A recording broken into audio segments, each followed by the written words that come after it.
Good evening and welcome back. Tonight we're diving into the fascinating world of Greek mythology. As always, let me know where in the world you're listening from. Get cozy, settle in, and let's begin. The beginning, from chaos to cosmos.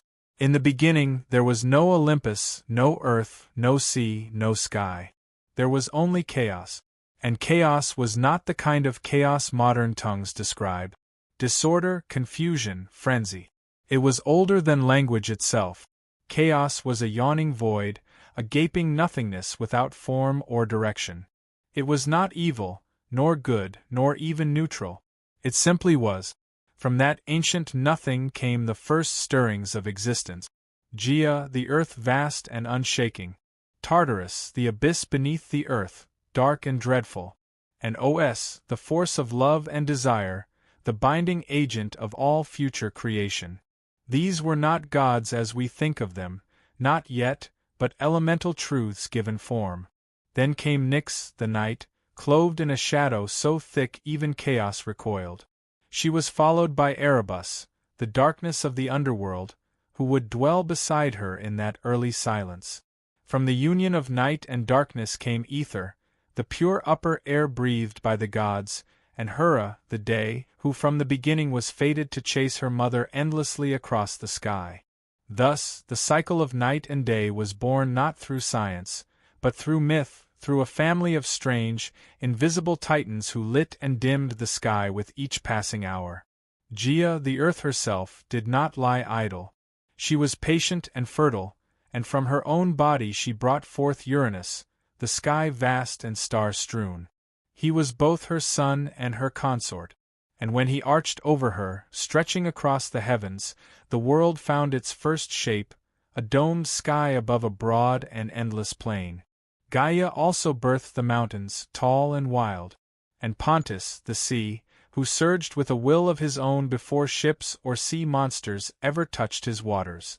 Together, earth and sky became the first great pair, and their union brought forth the Titans, the first generation of powerful beings who would rule the cosmos long before Zeus and his kin rose to power. There were 12 Titans in all, 6 sons and 6 daughters, each vast and elemental in their own right. Oianes, the encircling river. Hyperion, the lord of light. Kois, the inquirer. Cos, the constellation-bearer. Iapetus, the ancestor of men, and Chronis, youngest and most cunning. Among the daughters, Thea, shining mother of the sun and moon. Rhea, future mother of gods. Thais, embodiment of divine law. Mnemosyne, the memory of all things. Phoebe, the radiant one. And Tethys, the nourishing sea. But Gaia's womb was not finished with them. She bore monstrous children as well, beings of strength and dread. First came the Cyclopes, Brontes, Steropopes, and Argus, each with a single eye burning like a forge in the center of their brow. They were the smiths of lightning, strong and simple, and they feared no god nor giant. Then came the Hecaton Chirs, the 100-handed ones, each of them enormous and terrible to behold, with 50 heads and 100 arms each, capable of stirring the very foundations of the world when enraged.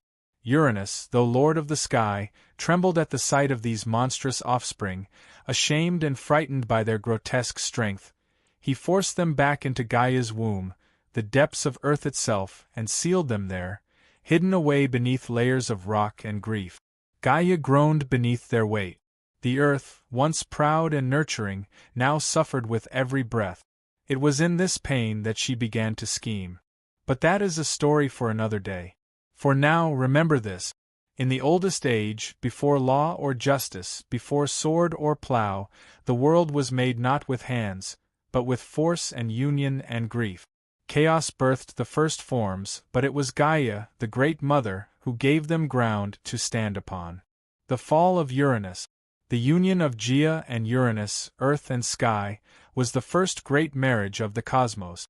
It was not a marriage of altars or witnesses, but of necessity and nature.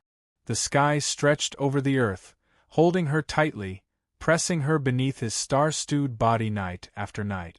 From their joining came the Titans and other mighty offspring, but also a deep and growing sorrow. For Uranus, though proud and vast, was a jealous and fearful father. He saw in the monstrous children, Gaia bore not strength, but a threat to his dominion.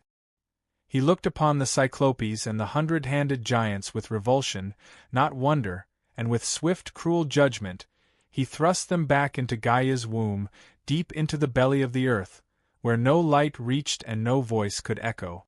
Gaia groaned beneath their weight. It was not only the agony of bearing them within her again, but the betrayal of her consort of sky, who should have cherished their children as she did. Night after night, Uranus descended upon her, pressing down the heavens to meet the earth, blind to her pain and deaf to her grief. She could endure no longer. And so from her own flesh she fashioned a weapon, not of bronze or iron, for such things had not yet been dreamed, but a great sickle of unyielding flint, jagged as truth and sharp as vengeance. Then she went to her Titan sons, the firstborn and mightiest among her children, and laid bare her suffering. "Your father has wronged me," she said. "He has caged your brothers. He has silenced the womb that bore you. Who among you will aid me?" One by one they turned away, fearful of their father's might. Only Chronis, the youngest, the shrewdest, the one with watchful eyes and a patient heart, stepped forward. "I will do it," he said. "Give me the blade." So Gaia set the trap. She waited for Uranus to descend as he always did, laying himself across her in the dark. And from the shadows, Chronis sprang. With a steady hand and no hesitation, he brought the sickle down upon his father. The sky shook with Uranus's cry as the blade bit deep, severing the source of his power. Chronis cast the bloodied flesh into the sea, and from the crimson foam that rose upon the waves, something new was born. A figure of impossible beauty, terrible and irresistible in equal measure. From that white froth came Aphrodite, goddess of love and desire, who would later cause kings to fall and empires to burn. She stepped ashore at Cyprus, radiant and serene, untouched by the violence of her origin. But Gaia's vengeance did not end with blood. From the droplets that fell upon the earth sprang other beings, the Furies cloaked in shadow and vengeance, who would haunt oath-breakers and kinslayers until the end of days. The giants who in time would rise up against the gods themselves, and the Melior, nymphs of the ash trees, guardians of the wild and the old ways. Uranus, wounded and dethroned, vanished into the heavens, leaving the world to his children. Before he fled, it is said he spoke a final curse, one that would ring through time like a bell. "Just as I was overthrown by my son, so too shall he be overthrown by his own." It was not a prophecy he invented, but a truth Gaia had already whispered, and Chronis heard it well. He took the sky throne and wrapped himself in power. But from the moment he grasped it, he began to fear what his father had warned. Thus ended the reign of Uranus, the first king of the cosmos, and began the age of the Titans. Yet already in the womb of time, the next storm was stirring. The age of Cronus. With Uranus cast down and the sky no longer pressed so tightly upon the earth, the world breathed anew. The Titans, freed from their father's yoke, now stood tall beneath the heavens. And Chronis, the youngest and most cunning among them, claimed dominion over all. He was not a god of chaos or cruelty, as his father had been in the end, but he ruled with a cautious and suspicious heart. The sickle he had used to bring down Uranus remained hidden, buried in the earth or cast into the sea. Its blade remembered but unseen, like a secret sin. Chronis had delivered his mother from torment and his siblings from imprisonment. Yet from the very moment he sat the throne of the cosmos, his mind was troubled by the prophecy that had driven him to rebellion. The words of his dying father echoed through him like a second heartbeat that he too would be cast down by his own child. So Chronis took a wife as kings must. He chose Rhea, his sister, a Titaness of gentle strength and deep wisdom, though her name would one day be spoken in the same breath as pain. Ogther. They ruled through a time that later poets would remember as a golden age. A time when mortals, newly created, lived in peace, free from suffering, untouched by winter or war, and the fruits of the earth ripened without need for toil. It was an age before kings had armies, before men built walls or worshipped temples, when justice moved unseen among humankind and no one locked their doors. But such peace, as the world has always known, does not last. In time, Rhea began to bear children, and as each was born, Chronos remembered his father's curse. He did not hesitate.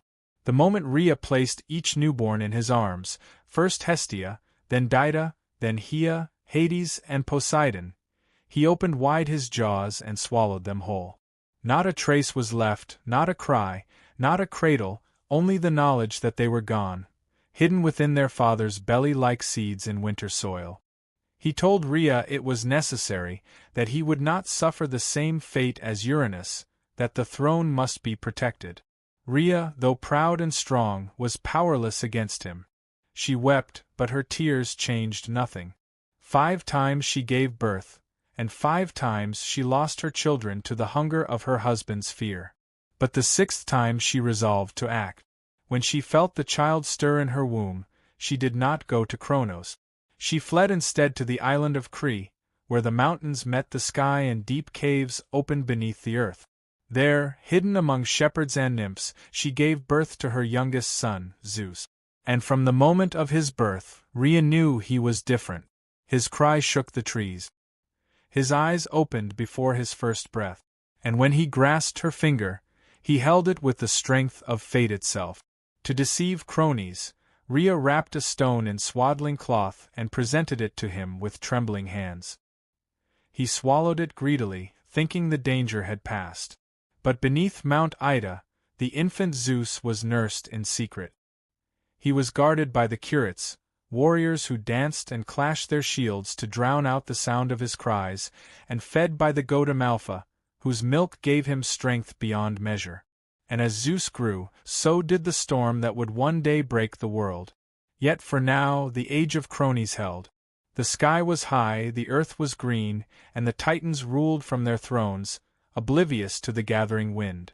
But deep within Chronos, 5 children stirred in the dark. And far to the west, a child born in secrecy watched the stars and waited. The Titanomachy, war of the gods. In the hidden folds of Mount Ida, where the air was thin and the wind whispered ancient names through stone and pine, Zeus grew to manhood. Raised in secret, far from his father's gaze, he learned of the world, not through books or scrolls, but from the silence of the high peaks, the rustling of leaves, and the cautious stories murmured by his guardians in firelight. He drank the milk of the divine goat Umla, who had nourished him from birth and from her broken horn. Torn by accident or omen was born the cornucopia symbol of endless bounty. When Umla died, Zeus hung her hide among the stars in her honor, and her memory became part of the sky he would one day command. But he was not born to stargazing or solitude. The blood in his veins was thick with prophecy, and his bones carried the weight of rebellion. As he came of age, Gaia herself began to stir. She remembered the betrayal of Chronos, the pain of her imprisoned sons, the 100-handed ones, and the Cyclopes buried deep in Tartarus. Her vengeance had not ended with Uranus. It had only been delayed. With words as old as stone, she whispered truth into Zeus's dreams. And in his waking hours, she guided his steps. First, she led him to Metis, the Titaness of wisdom, whose counsel was shrewd and whose loyalty leaned toward the future. With Metis' aid, Zeus fashioned a plan. To strike against Chronos, a king of Titans and time, would require more than strength. It would demand cunning. Zeus returned in disguise to the house of his father, and there, with Metis' craft, he offered Chronos a potion laced in wine, bittersweet and thick as honey. The drink stirred the old Titan's gut, and at last, with a shudder and a groan, Chronos vomited forth the children he had swallowed long ago. They came not as infants, but full-grown and gleaming, clad in the strength of gods, reborn into a world already poised for war. First Hestia, hearth and flame. Then Dido, goddess of the grain. Then regal Hera, proud and sharp-eyed. Then Hades, lord of the dead, and at last Poseidon, master of the deep. The 6 siblings stood together for the first time as one and looked to the throne that had cast them into darkness. They would not forget. But Chronos was not without allies. The Titans rallied to him, his brothers and sisters gathering at top Mount Orus, the old seat of power in the south. Oannes remained apart, too old or too wise for blood feuds, but the others, Kois, Crius, Hyperion, Apatis, took up arms. So began the war the poets called Titanomachy, the clash of Titans and Olympians, a war that tore across the heavens and split the earth to its core. For 10 years, the battle raged without end. The sky darkened with storm and smoke. Thunder and fire echoed across the mountains, and the world below, still young and silent, watched in dread as its masters fought for the right to rule. The Titans held Orus, tall and time-worn, while Zeus and his kin made their stand upon Mount Olympus, a peak still unscarred by war. The battles were terrible and unrelenting. Lightning tore open the skies and tidal waves swallowed islands whole. Volcanoes bled fire and winds howled like wolves. At times the war seemed endless, neither side able to land the final blow. But Gaia, ever watchful, knew that the balance could not tip without what had been long buried. She counseled Zeus once more. If he were to win, he must descend into Tartarus and free his monstrous uncles, the Cyclopes and the Hecaton Chirs, whom Chronos had kept locked in chains out of fear. With his siblings beside him, Zeus broke the gates of the underworld and released the imprisoned powers. The Cyclopes, grateful and eager, gifted Zeus his greatest weapons, the thunderbolt, the symbol of sky and storm. To Poseidon, they gave the trident with which he would command the seas. And to Hades, a helm of darkness that would make him unseen. The Hecatonias, giants with 100 hands, joined the fight at last, hurling mountains like stones and battering the Titans with the fury of ancient things unbound. With these allies, the tide turned. The Olympians pressed forward with a fury no Titan could match. Chronos, proud and unyielding, fought to the last. But the prophecy as always unfolded without mercy. The Titans fell. One by one they were driven down, cast from the high places of the earth. Zeus did not slay them. He imprisoned them as his father had done before. Deep into Tartarus they were hurled, bound in chains forged by the 100-handed ones behind bronze gates that would never rust or break. Only a few escaped that fate. Prometheus and Epimetheus, who had sided with the gods, and Thais, who foresaw the justice of their rule. So ended the reign of the Titans. The sky cleared, and the world, scarred by fire and war, began to heal. The throne passed to Zeus, not by birthright, but by might and wisdom and fate fulfilled. Yet even as he claimed the heavens, the shadow of Chronos' curse lingered behind him like the echo of an old song. For power once seized must always be watched, and no ruler, god or mortal, sits secure forever. The division of the world. When the war was over and the world lay quiet beneath the sky once more, the victors stood amidst the rubble of creation. The Titans were chained in the depths of Tartarus, their groans swallowed by that black abyss from which no echo returned. The old order had been broken. But with the storm of war ended, the gods faced a new challenge, perhaps greater than any battle to rule. For conquest may be won with fire and fury, but rule demands judgment, patience, and division. The world was wide and wild and filled with powers both known and yet unnamed. It could not be held by one alone. Zeus, eldest among the gods now born again, stood at the center of this new age. Though not the firstborn, he was first in might, first in cunning, and first to move when action was demanded. But the old laws carved not on stone, but into the bones of the cosmos itself, did not grant him sole dominion. He had 2 brothers, both tempered by war and made strong in their own right. Poseidon, who had driven the sea to foam in his wrath, and Hades, who had worn the helm of darkness and moved unseen through battlefield and cavern alike. They too had shed blood, taken risks, and suffered loss. The throne of the cosmos could not belong to Zeus alone, lest the seeds of war be sown anew, this time among brothers. And so the three gathered, Zeus, Poseidon, Hades, and cast lots to divide the realms of the world. Not through bickering or force, but by fate itself did the dice fall. This was no child's game. The casting of lots was sacred, guided by the same power that had spoken through Gaia's whispers and shaped the course of the Titanomachy. They threw the bones and waited. When they landed, the world was drawn into three great dominions. To Zeus fell the sky, the broad heavens, the air between stars and peak.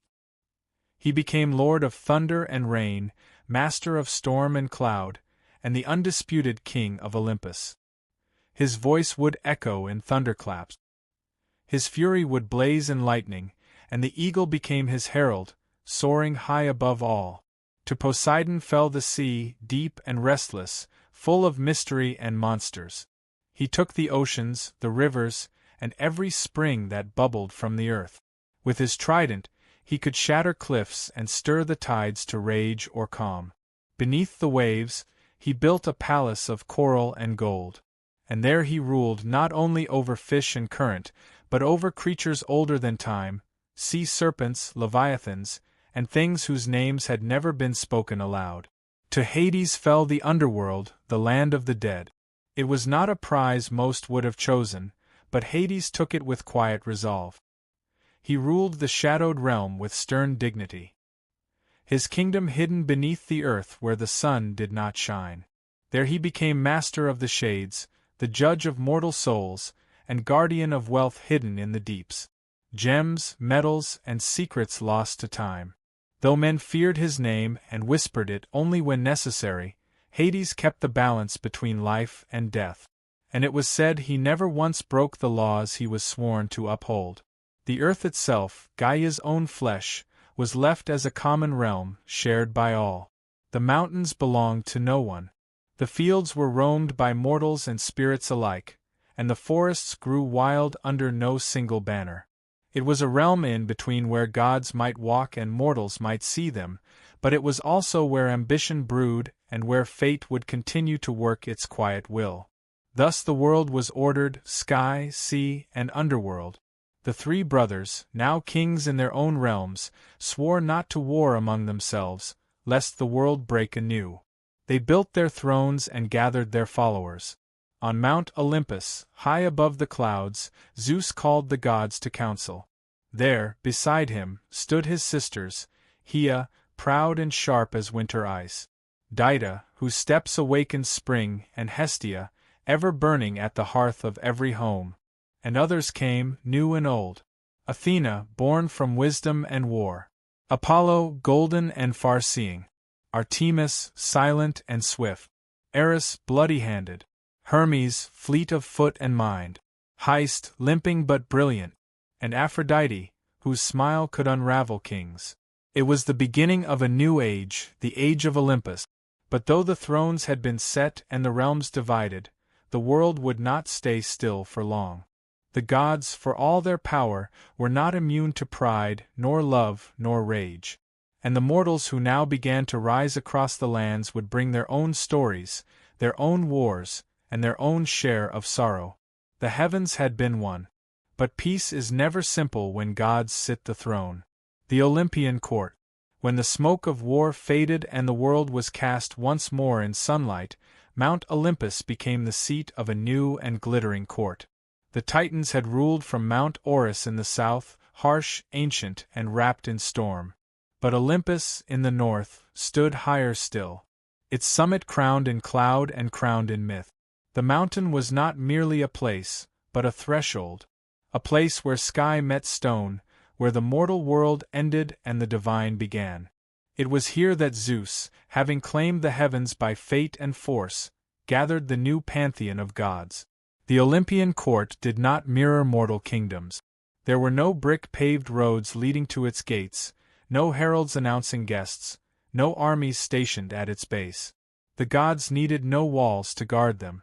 The air itself served as their boundary, a veil too high for mortal breath. Olympus was said to have no storms, no snow, no decay. Its halls were of marble and cloud, its ceilings vaulted with starlight, and its corridors stretched wide enough for wind to wander freely. Here the gods walked not as shadows or omens, but in full form, radiant, terrible, and more alive than anything that walked the earth below. At the summit of Olympus stood Zeus, king of gods and men, seated upon a throne of thunder. He ruled not by brute strength alone, though his power was unmatched, but by the will of fate and the long memory of war. His voice carried like distant thunder. His eyes saw beyond clouds and time.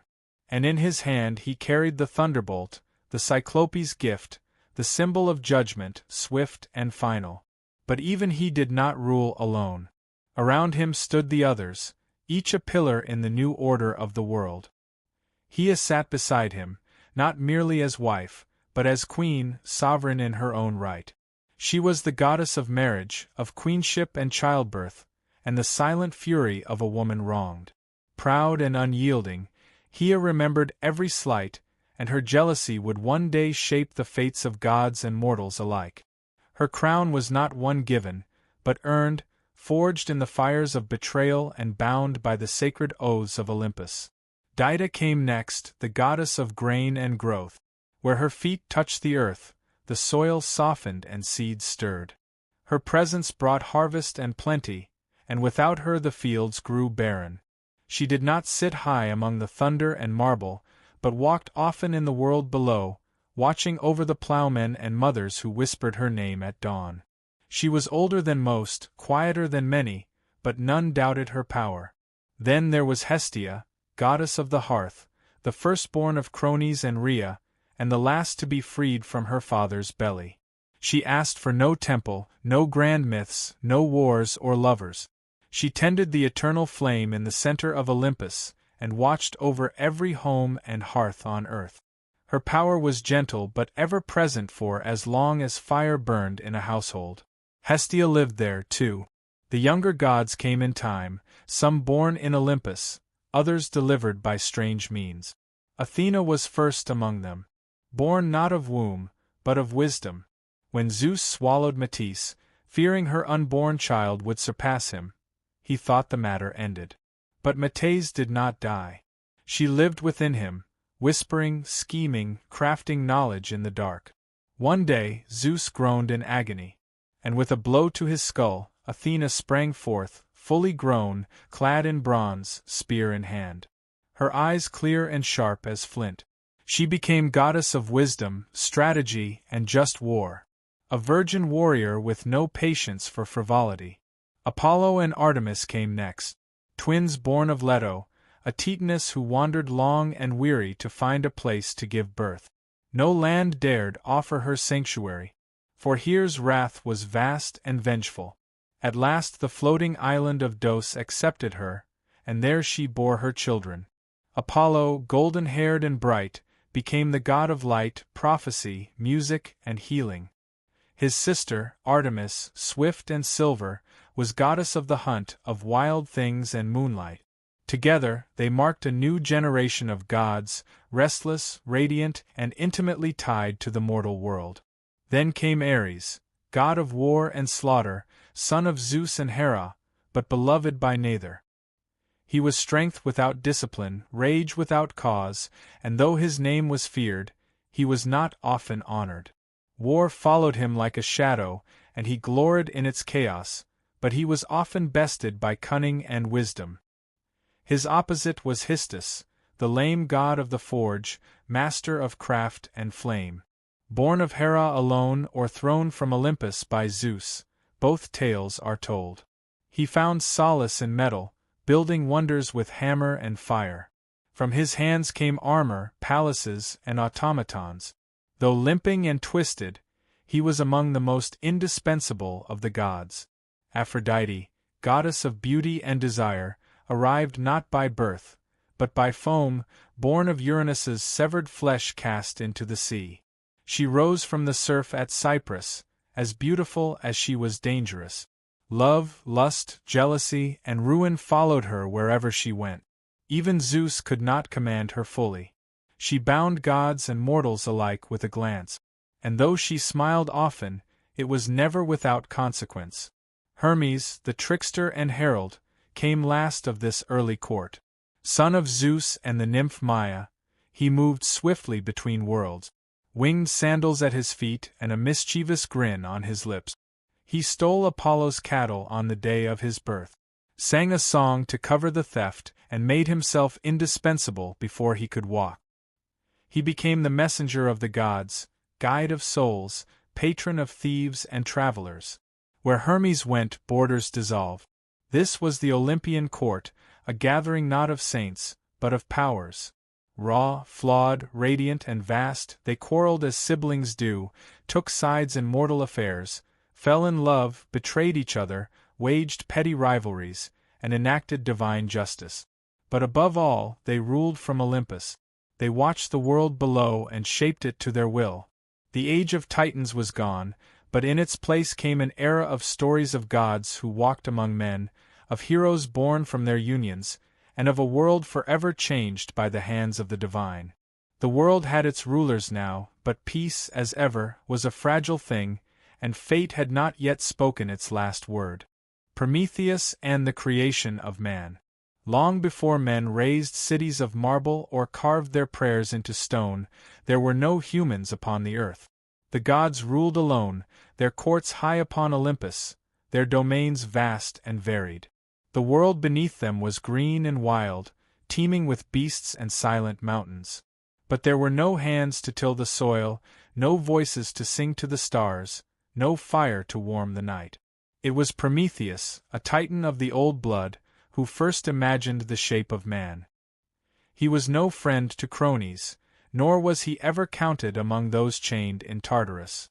During the War of the Titans, Prometheus had sided with Zeus, not out of love or loyalty, but out of foresight, for he bore the gift of prophecy, and he knew which way the storm would break. Prometheus's name meant forethought, and it suited him.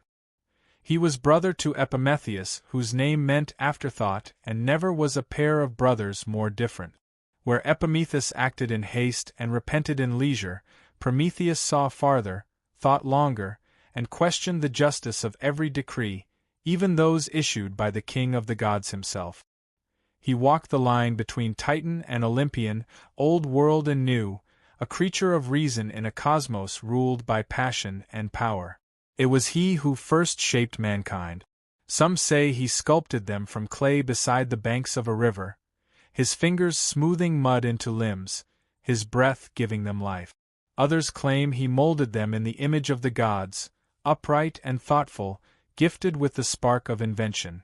But however it happened, the first men were made, and they were weak, soft of skin, slow of foot, clawless, fangless, and lacking in both fur and fire. They were naked beneath the sky, trembling in winter, defenseless against the beasts of the world. Prometheus looked upon them and pied them.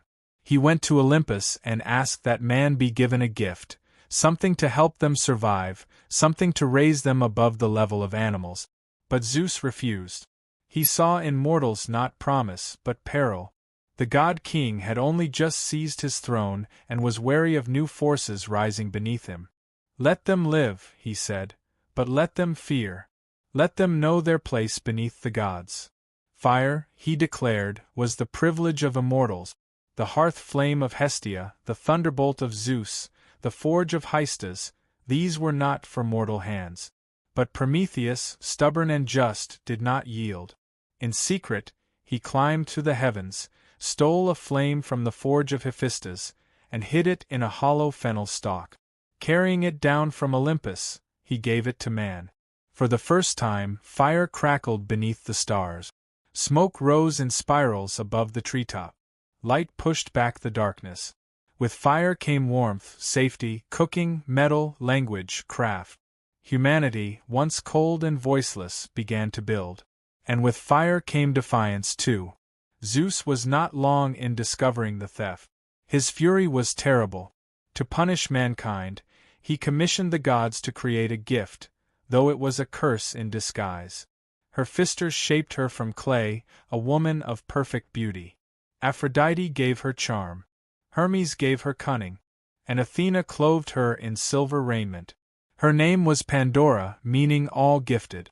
and she was given a sealed jar mistranslated in later ages as a box containing the sorrows of the world, disease, toil, grief, madness, envy, and death itself. Epimetheus, ever the fool, took her into his home despite Prometheus's warnings. And when Pandora, driven by curiosity, the final gift of the gods, opened the jar, the evil spilled out into the world, like smoke from a fire too long confined. Mankind, who had known peace in their brief golden youth, now found themselves hunted by fate. Hunger gnawed at their bellies. War bled them dry. Age stooped their backs. Only hope remained inside the jar.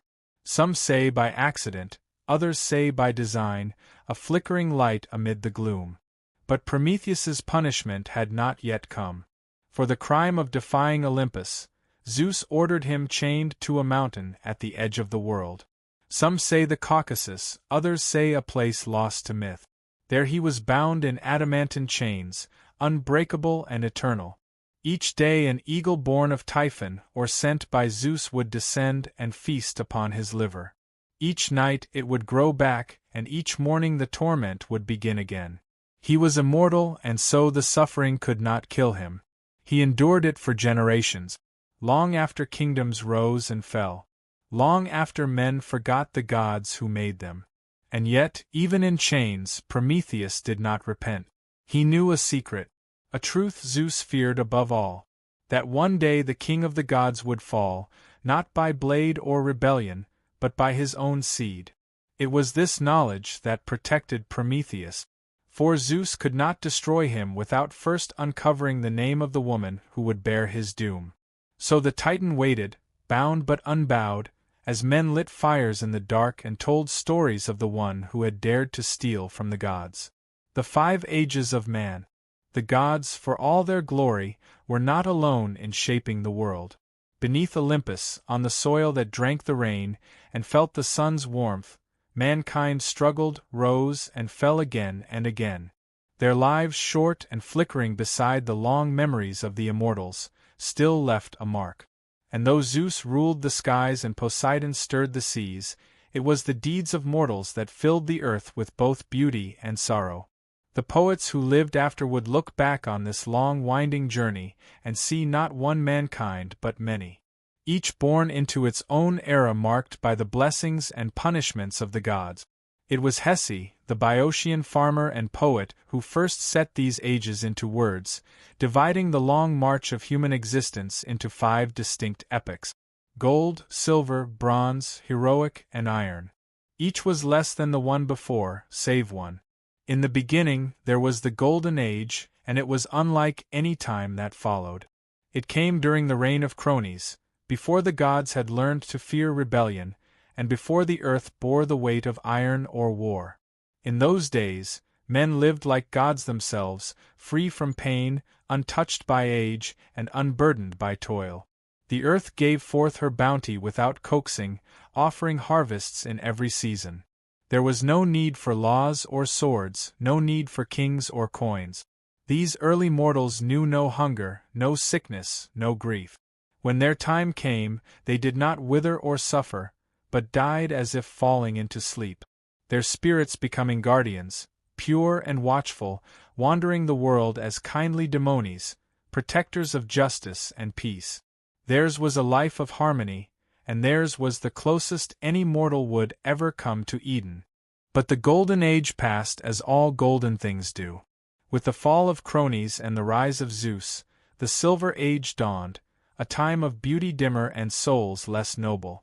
These mortals grew tall and strong, living long lives, but they lacked the wisdom and restraint of the golden race. They lingered in childhood for 100 years, ignorant and pampered, only to grow into violent, arrogant men who refused to honor the gods or heed their decrees.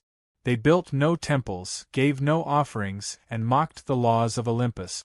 For this, Zeus struck them down.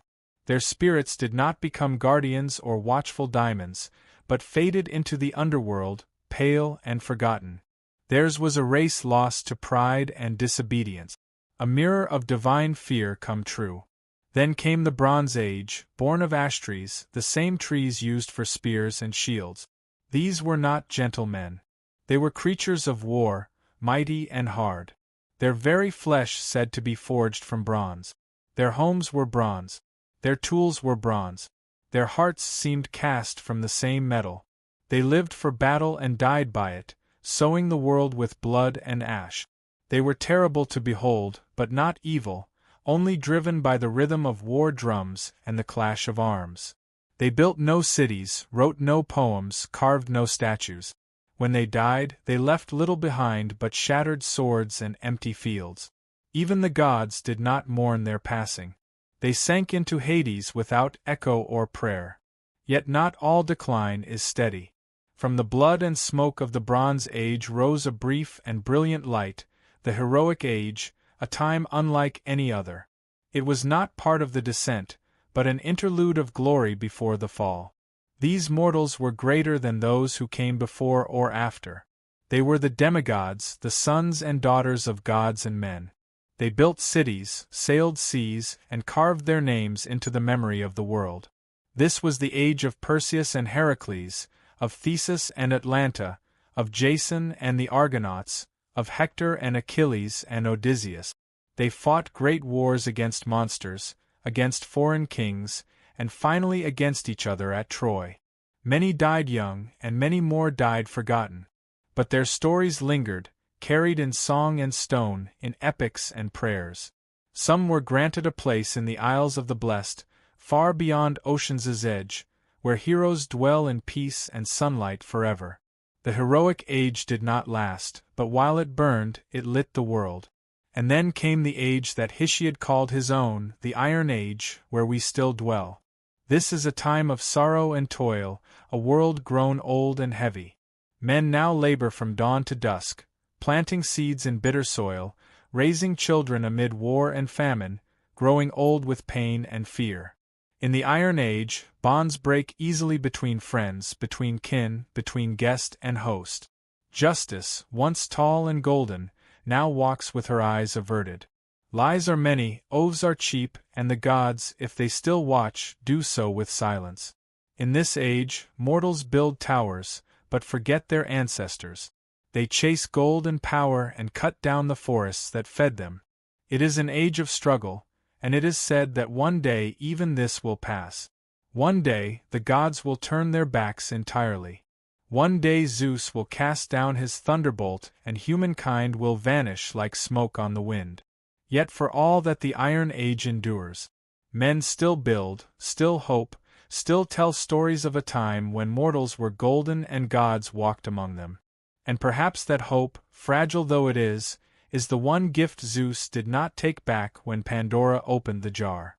The first heroes, Perseus. In the waning light between the age of gods and the age of men, there came a generation of mortals unlike those before or after.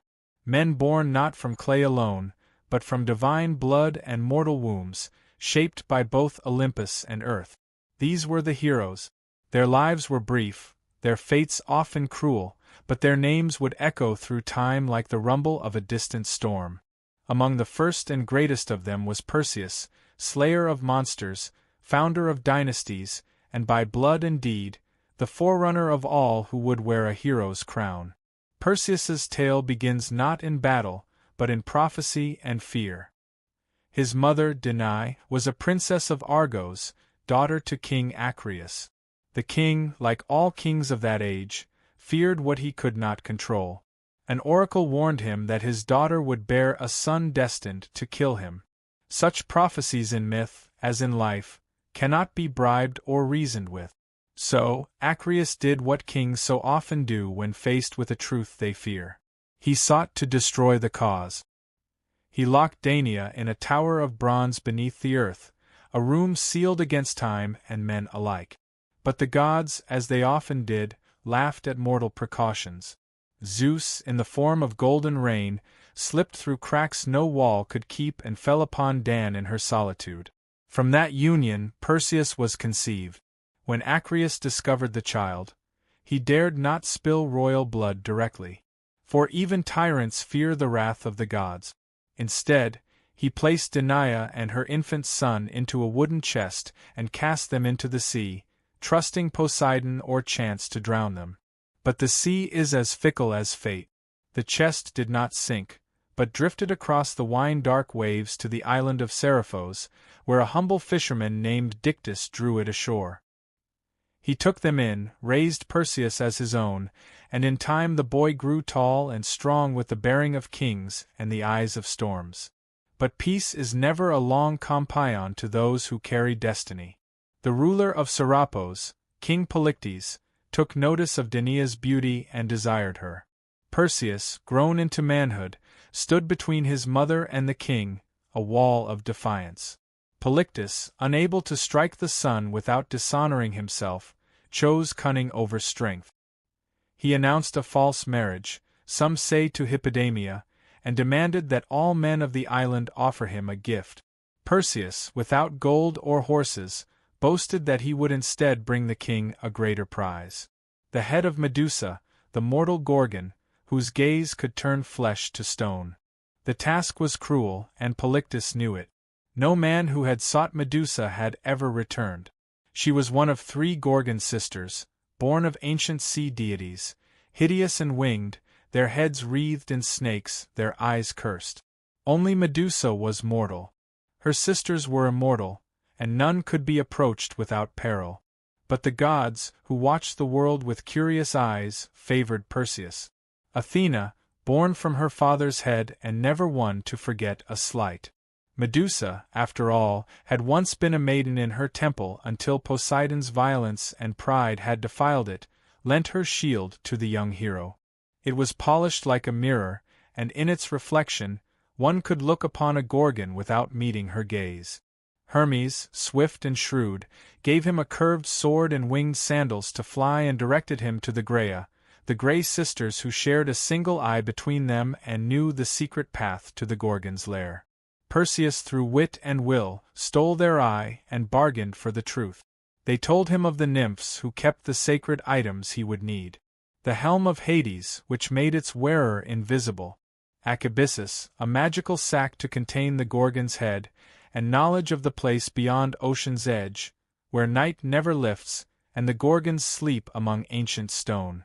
Armed with these divine gifts, Perseus flew over sea and desert until he reached the ends of the earth. He found them sleeping, Medusa and her sisters, curled in a shadowed grove, ringed by the statues of those who had come before. Perseus dared not look directly, and so with Athena's shield held before him, he walked backward, step by cautious step, until he stood over the sleeping Gorgon. With one swift stroke, he severed her head, and from her blood sprang Pegasus, the winged horse, and Chryser, the warrior with a golden blade, children of Poseidon, born in death. As Medusa's sisters screamed and clawed the air, Perseus vanished into mist. Hidden by the helm of darkness, the deed was done. He returned by the long road, his prize heavy in the sack, its power undiminished. On the way, he passed the shores of Ethiopia, where the sea god had sent a monster to punish King Cepheus and Queen Cassiope for their vanity. Their daughter, Andromeda, had been chained to a rock as sacrifice. Perseus, beholding her beauty and innocence, slew the beast, turned it to stone with the Gorgon's head, and claimed her as his bride. She would follow him westward, becoming the mother of his line. When at last he returned to Serapos, Polyctes scoffed at his tale. So Perseus reached into the sack and withdrew the severed head. The king and his court were turned to stone where they stood. Dictys, the fisherman who had shown kindness to a mother and her child, became king in his stead. The cycle of cruelty was broken, if only for a time. But prophecy once spoken is not so easily undone. Perseus journeyed to Argos, where King Acreus, still haunted by the words of the oracle, fled rather than face the boy he had once condemned to death. Yet fate does not forget. At the funeral games of a neighboring king, Perseus, throwing a discus, struck an old man in the crowd. Acreus, his grandfather, who died without ever knowing that his death was no murder, but an accident long foretold. So, the circle closed, as they always do in myth. Perseus had fulfilled the prophecy, though not by malice. He had slain a monster, saved a maiden, founded a line of kings, and carried the weight of fate with dignity. He would not live forever, but his name would. For from his blood would come Heracles, and from Heracles the next chapter in the story of the gods and men. The greatest hero, Heracles. If Perseus was the first great hero, Heracles was the mightiest. His name, like thunder over distant mountains, carried weight across every land touched by Hellenic breath. He was not merely strong, but larger than life itself, straddling the border between man and god, joy and grief, triumph and tragedy. He was the great-grandson of Perseus, a son of Argos and a son of Zeus. And though the gods would bless him with strength, they would curse him with suffering. His birth was itself a trick of time. Zeus, ever lustful, desired Alcmene, wife of the Theban general Amphitryon. Disguised as her husband, the king of gods lay with her, extending a single night into threefold length. From that union came Heracles, and from Amphitryon a twin, Iphels, mortal and unbead. Hera, as always, watched from her throne with a cold and bitter eye. She knew her husband's ways, and she knew too well the threat that this child, half-god though he was, might one day pose to her own dominion. Even in the cradle, Heracles bore the mark of the divine. Hera, seeking to destroy him early, sent 2 serpents into the nursery to strangle the infant. But the child reached out with plump hands and throttled them both, one in each fist, before any nurse could scream. From that moment, his fame began to grow. As a youth, he trained in all the arts befitting a nobleman: music, archery, wrestling, and chariot driving. Yet there was something wild in him, a restlessness of soul that no lyre or tutor could tame. Manhood brought him both love and ruin. He married Megara, daughter of the Theban king Creon, and for a time lived in peace, fathering sons and defending his city. But Hera had not forgotten. In a fit of divine wrath, she clouded Heracles' mind with madness. Raging through his own halls, he slew his wife and children with the same hands that had once cradled them. When the madness passed and his vision cleared, he beheld the blood and ruin of his own house. His cries reached Olympus, but no god answered. To atone, he sought out the oracle of Delphi. The Pythia, speaking in riddles, told him he must submit to the will of Eurystheus, king of Tiryns, his cousin, lesser in strength but greater in fate. Only through servitude, through suffering, could Heracles earn redemption. Thus began the 12 labors, deeds so great and terrible that even the gods took notice. The first labor was to slay the Nemean lion, a beast whose golden hide could not be pierced by mortal weapons. Heracles cornered it in its cave and strangled it with his bare hand. He flayed the beast using its own claw and wore the skin as armor thereafter. A second hide to shield him from the world. The second was the Lana Hydra, a serpent with 9 heads, 2 of which would grow back for everyone severed. Heracles battled it in the swamps, aided by his nephew, Iolaus, who cauterized the stumps as they were cut. From the last head, immortal and venomous, Heracles harvested its ichor and dipped his arrows in it, making them deadly even to gods. The third labor was the capture of the Cyrenian hind, a golden-horned deer sacred to Artemis. Heracles chased it for a year across hills and rivers before gently capturing it alive, earning the goddess's reluctant approval. The fourth labor led him to the Erymanthian boar, a monstrous beast of the wild. He wrestled it in the snow-covered heights of Arcadia and dragged it back to Tiryns bound in chains, laughing as Eurystheus hid in terror inside a bronze jar. The fifth task was less glorious: to clean the Orgian stables, home to thousands of cattle untouched by broom or shovel for decades. Heracles, ever the problem solver, rooted rivers to wash away the filth in a single day. The sixth was to drive away the Stylian birds, man-eating creatures with bronze beaks and razor-feathered wings. With the aid of Athena's rattle, he startled them into flight and shot them down from the sky. The seventh labor took him far west to capture the Cretan bull, a beast of divine origin that had fathered the Minotaur. Heracles wrestled it and brought it back alive while the bull's gaze burned with madness and sea salt fury. The eighth labor sent him north to Thrace, where he tamed the mares of Diomedes, flesh-eating horses that gnashed their teeth for human meat. He fed Diomedes their master to them, and the beasts grew docile. The ninth labor required diplomacy and blood. Heracles was sent to retrieve the girdle of Hippolyta, queen of the Amazons. Though the queen agreed to gift it peacefully, Hera spread rumors among the warrior women and battle broke out. Heracles slew Hippolyta and escaped with the belt. The 10th led him to the edge of the known world to Erythea, where he stole the cattle of Geryon, a triple-bodied giant. He built the pillars of Heracles at the Strait of Gibraltar and fought the giant, his herdsman, and his hound all at once before driving the red cattle back across continents. But Eurystheus, seeking to discredit him, declared 2 labors invalid, claiming IRAs had helped with the Hydra and the rivers with the stables. 2 more were required. 11. The 11th was to steal the golden apples of the Hesperides guarded by nymphs and a dragon coiled around the trier's base. Heracles tricked Atlas, the sky-bearer, into retrieving the apples while he held the heavens. When Atlas tried to leave him the burden, Heracles asked for a moment to adjust his cloak and took back the sky while fleeing with the fruit. From that moment, his fame began to grow. As a youth, he trained in all the arts befitting a nobleman: music, archery, wrestling, and chariot driving. Yet there was something wild in him, a restlessness of soul that no lyre or tutor could tame. Manhood brought him both love and ruin. He married Megara, daughter of the Theban king Creon, and for a time lived in peace, fathering sons and defending his city. But Hera had not forgotten. In a fit of divine wrath, she clouded Heracles' mind with madness. Raging through his own halls, he slew his wife and children with the same hands that had once cradled them. When the madness passed and his vision cleared, he beheld the blood and ruin of his own house.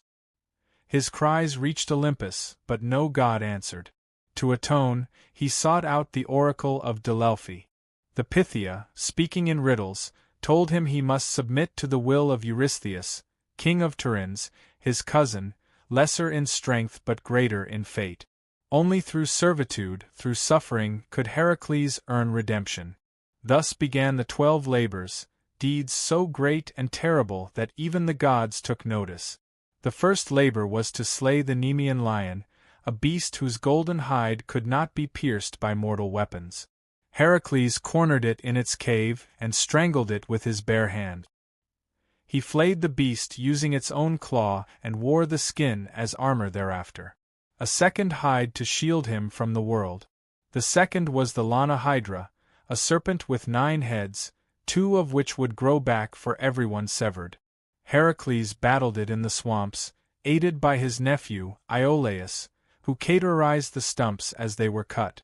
From the last head, immortal and venomous, Heracles harvested its ichor and dipped his arrows in it, making them deadly even to gods. The third labor was the capture of the Cyrenian hind, a golden-horned deer sacred to Artemis. Heracles chased it for a year across hills and rivers before gently capturing it alive, earning the goddess's reluctant approval. The fourth labor led him to the Erymanthian boar, a monstrous beast of the wild. He wrestled it in the snow-covered heights of Arcadia and dragged it back to Tiryns bound in chains, laughing as Eurystheus hid in terror inside a bronze jar. The fifth task was less glorious: to clean the Orgian stables, home to thousands of cattle untouched by broom or shovel for decades.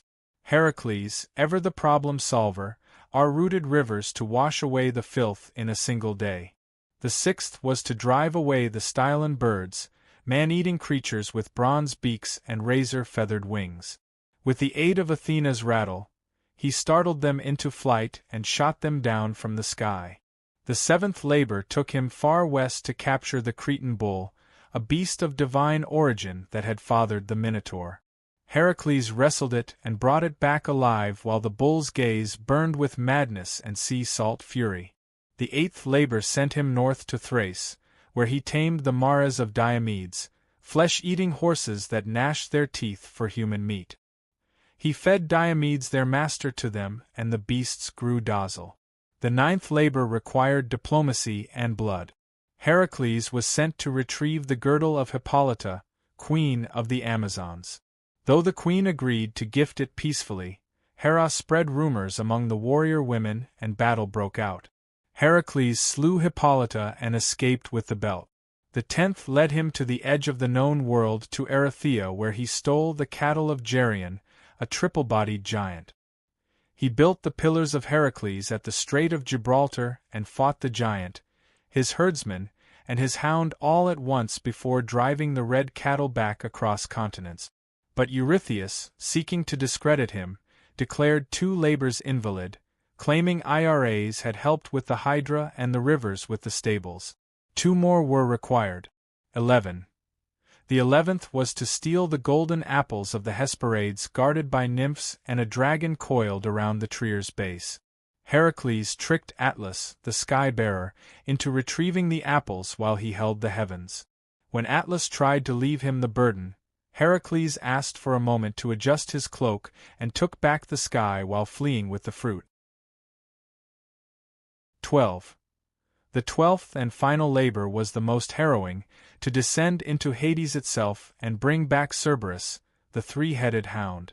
Armed with nothing but his strength, Heracles journeyed to the underworld, presented himself before Hades, and with the god's grim permission, wrestled Cerberus into submission, and led the beast, snarling and frothing, into the land of the living. With that final labor, his redemption was won. Yet Heracles' life was not yet at peace. He fought more battles, took new wives, and fathered many children. But Hera's hatred endured. In the end, it was not blade or monster that killed him, but the poisoned blood of the centaur Nessus smeared upon a tunic gifted by his wife, Deianira, who believed it a love charm.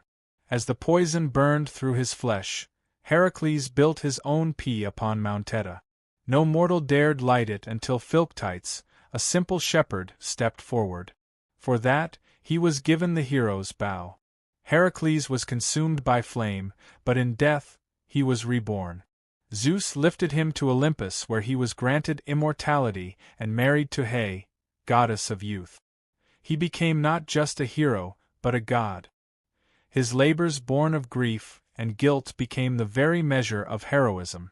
Where others were remembered in story, Heracles was remembered in shrines, in games, and in the hearts of men who, though mortal, dared to dream of greatness. The hero of Athens, Theseus.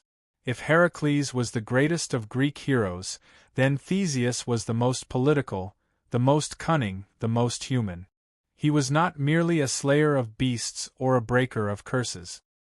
He was a builder of cities, a weaver of laws, and the founding spirit of Athens, the city that would one day name itself the cradle of civilization.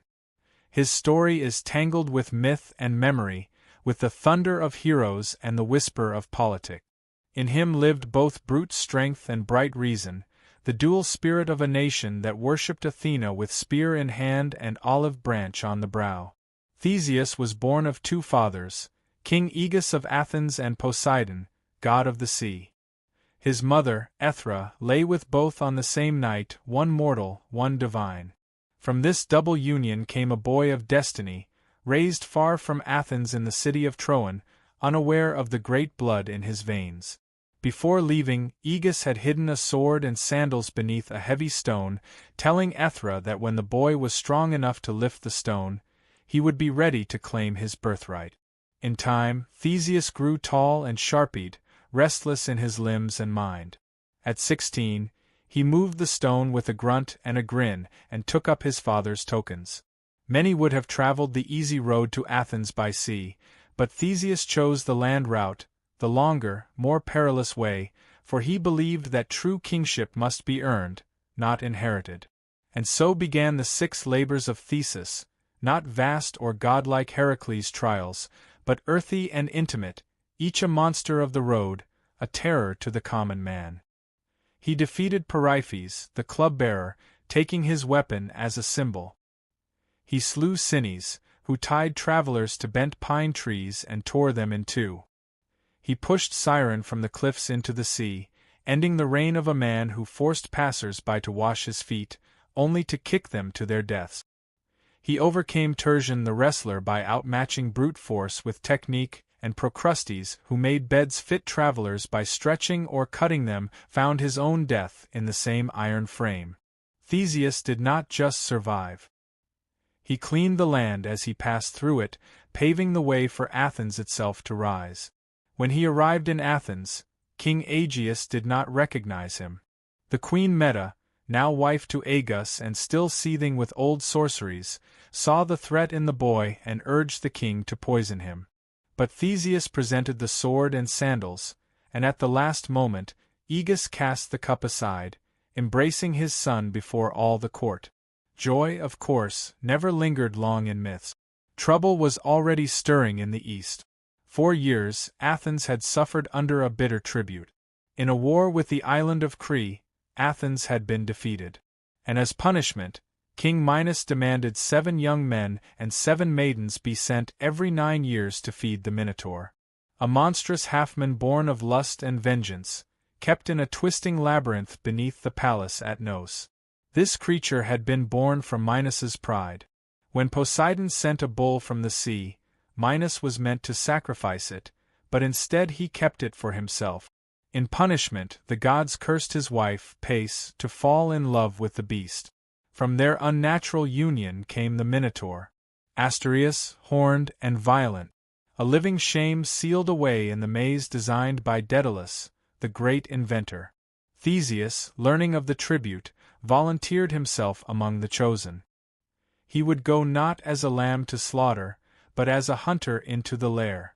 Before departure, he promised his father that if he succeeded, he would return with white sails upon his ship. If he failed, the sails would remain black. Upon arrival in Crete, fate turned again. Ariadne, daughter of Minos and half-sister to the Minotaur, saw Theseus and loved him. She gave him a gift, a ball of thread, a clue, and the secret to the labyrinth's winding paths. That night, Theseus entered the maze. In its dark coils, where stone turned endlessly into stone, he found the beast. They fought without words, one prince against one nightmare. Theseus, armed with skill and a sharpened blade, struck the creature down, then followed the thread back into the light. He fled with Ariadne and the freed Athenians sailing into the Ion. Yet love in Greek stories is never simple. On the island of Naxos, Theseus abandoned Ariadne. Some say Dionys claimed her for his own. Others say Theseus feared what a Crete and bride might mean for an Athenian throne. She woke alone and wept beneath unfamiliar stars. Theseus continued home, but in his sorrow or forgetfulness, he failed to change the sails. From the cliffs of Athens, King Aeneas saw black on the horizon and believed his son dead. Grief-stricken, he leapt into the sea, which still bears his name, the Aegean. Now King Theseus did not rest. He unified Attica, the region around Athens, binding its villages into one city-state. He established festivals and games, temples and laws. He was a hero of governance as much as of combat. He ventured again and again into myth, fighting alongside Heracles against the Amazon, journeying to the underworld with Pirate House, his reckless friend, to steal Persephone herself from Hades. That journey ended in failure. Pyrrhus was swallowed by the earth and Theseus was trapped upon the chair of forgetfulness, his memory eroded by the air of death. Only Heracles on his own journey tore him free. But time as ever turns. In the end, the Athenians, tired of kings and haunted by new heroes and new philosophies, drove Theseus into exile. He fled to the island of Skyros, where he was betrayed by a jealous king and cast from a cliff. His bones would later be retrieved by the Athenians and buried in honor. But at the time of his death, he was alone. No crowd, no crown, no chorus. And yet his legacy endured. Where Heracles symbolized the strength of the body, Theseus embodied the strength of the polis, the city, the law, the people bound by more than blood. Athens would rise on his shoulders. and though it would worship Athena, it would remember the king who built its bones. The Argonauts, the quest for the golden fleece. Long before Troy burned and long after the Titans fell, there came a voyage unlike any other. A quest that crossed continents and gods, bound heroes into brotherhood, and ended in betrayal and exile. It was a tale of dragons and oaths, of kings usurped and thrones reclaimed. And at the center of it all was Jason, a prince exiled in childhood. A hero groomed not by war or prophecy, but by the long, slow fire of vengeance. His tale began in Iolcus, a coastal kingdom in Thessalon. Jason's father had been usurped by his own brother, Peleus, a man who worshipped no law but power. Fearing the boy who might one day rise against him, Peleus sought to kill Jason at birth. But Aeson, forewarned, sent the infant away, smuggled from court and raised in secret by the wise centaur Chiron, who had trained Achilles, Asclepius, and other sons of fate. Jason grew strong in the wild, fed on honey and knowledge, his limbs hardened by hunting, his mind by songs of kings who had fallen and risen again. Years passed. Jason returned to a man clad in a single sandal, for as he crossed the river Anarus, he had lost one in the muddy current while carrying an old woman across. The woman, of course, was Hera in disguise, testing the young hero.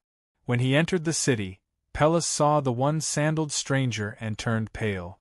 For the oracle had once warned him, "Beware the man who comes with one shoe." Jason, bold but not foolish, did not draw a sword or raise a cry. He spoke plainly. He was Aene's son and rightful heir. Peleus, too shrewd to strike openly, feigned welcome and offered a test. "If you wish to be king," he said, "then prove yourself worthy. Retrieve for me the golden fleece from the far land of Colchis. Bring back that ancient prize, and I will yield the crown." The ram had flown him across the sea, and when Phrixus reached safety in Colchis, he sacrificed the beast in gratitude. Its fleece, gold as fire, was nailed to an oak in a sacred grove, guarded by serpents and shadow, watched over by King Aotes, son of the sun god Helios. No Greek had ever gone there and returned. But Jason accepted the challenge. He summoned the greatest heroes of his time to join him. And they came not as soldiers but as volunteers, each seeking glory. Heracles came and Orpheus with his lyre. Atalanta the huntress, Castor and Pollux, the sons of Zeus, Meleager, Theseus, Zitz and Kalala, winged sons of the north wind, 50 heroes in all. Together they boarded a ship named Argo, built by Argus under Athena's guidance. In its prow, she set a piece of sacred oak from Dodona, a timber that could speak in prophecy. The ship itself was a character in the tale, whispering warnings and guiding fate. They sailed east, past shores and tempests into legend. Their first trials were not of monsters, but of men. On Lemnos they met a land ruled by women who had slain all their husbands. There Jason lay with Hypsipyle, queen of the isle, and begot sons he would never see grown. In Thrace they encountered the blind seer Phineus.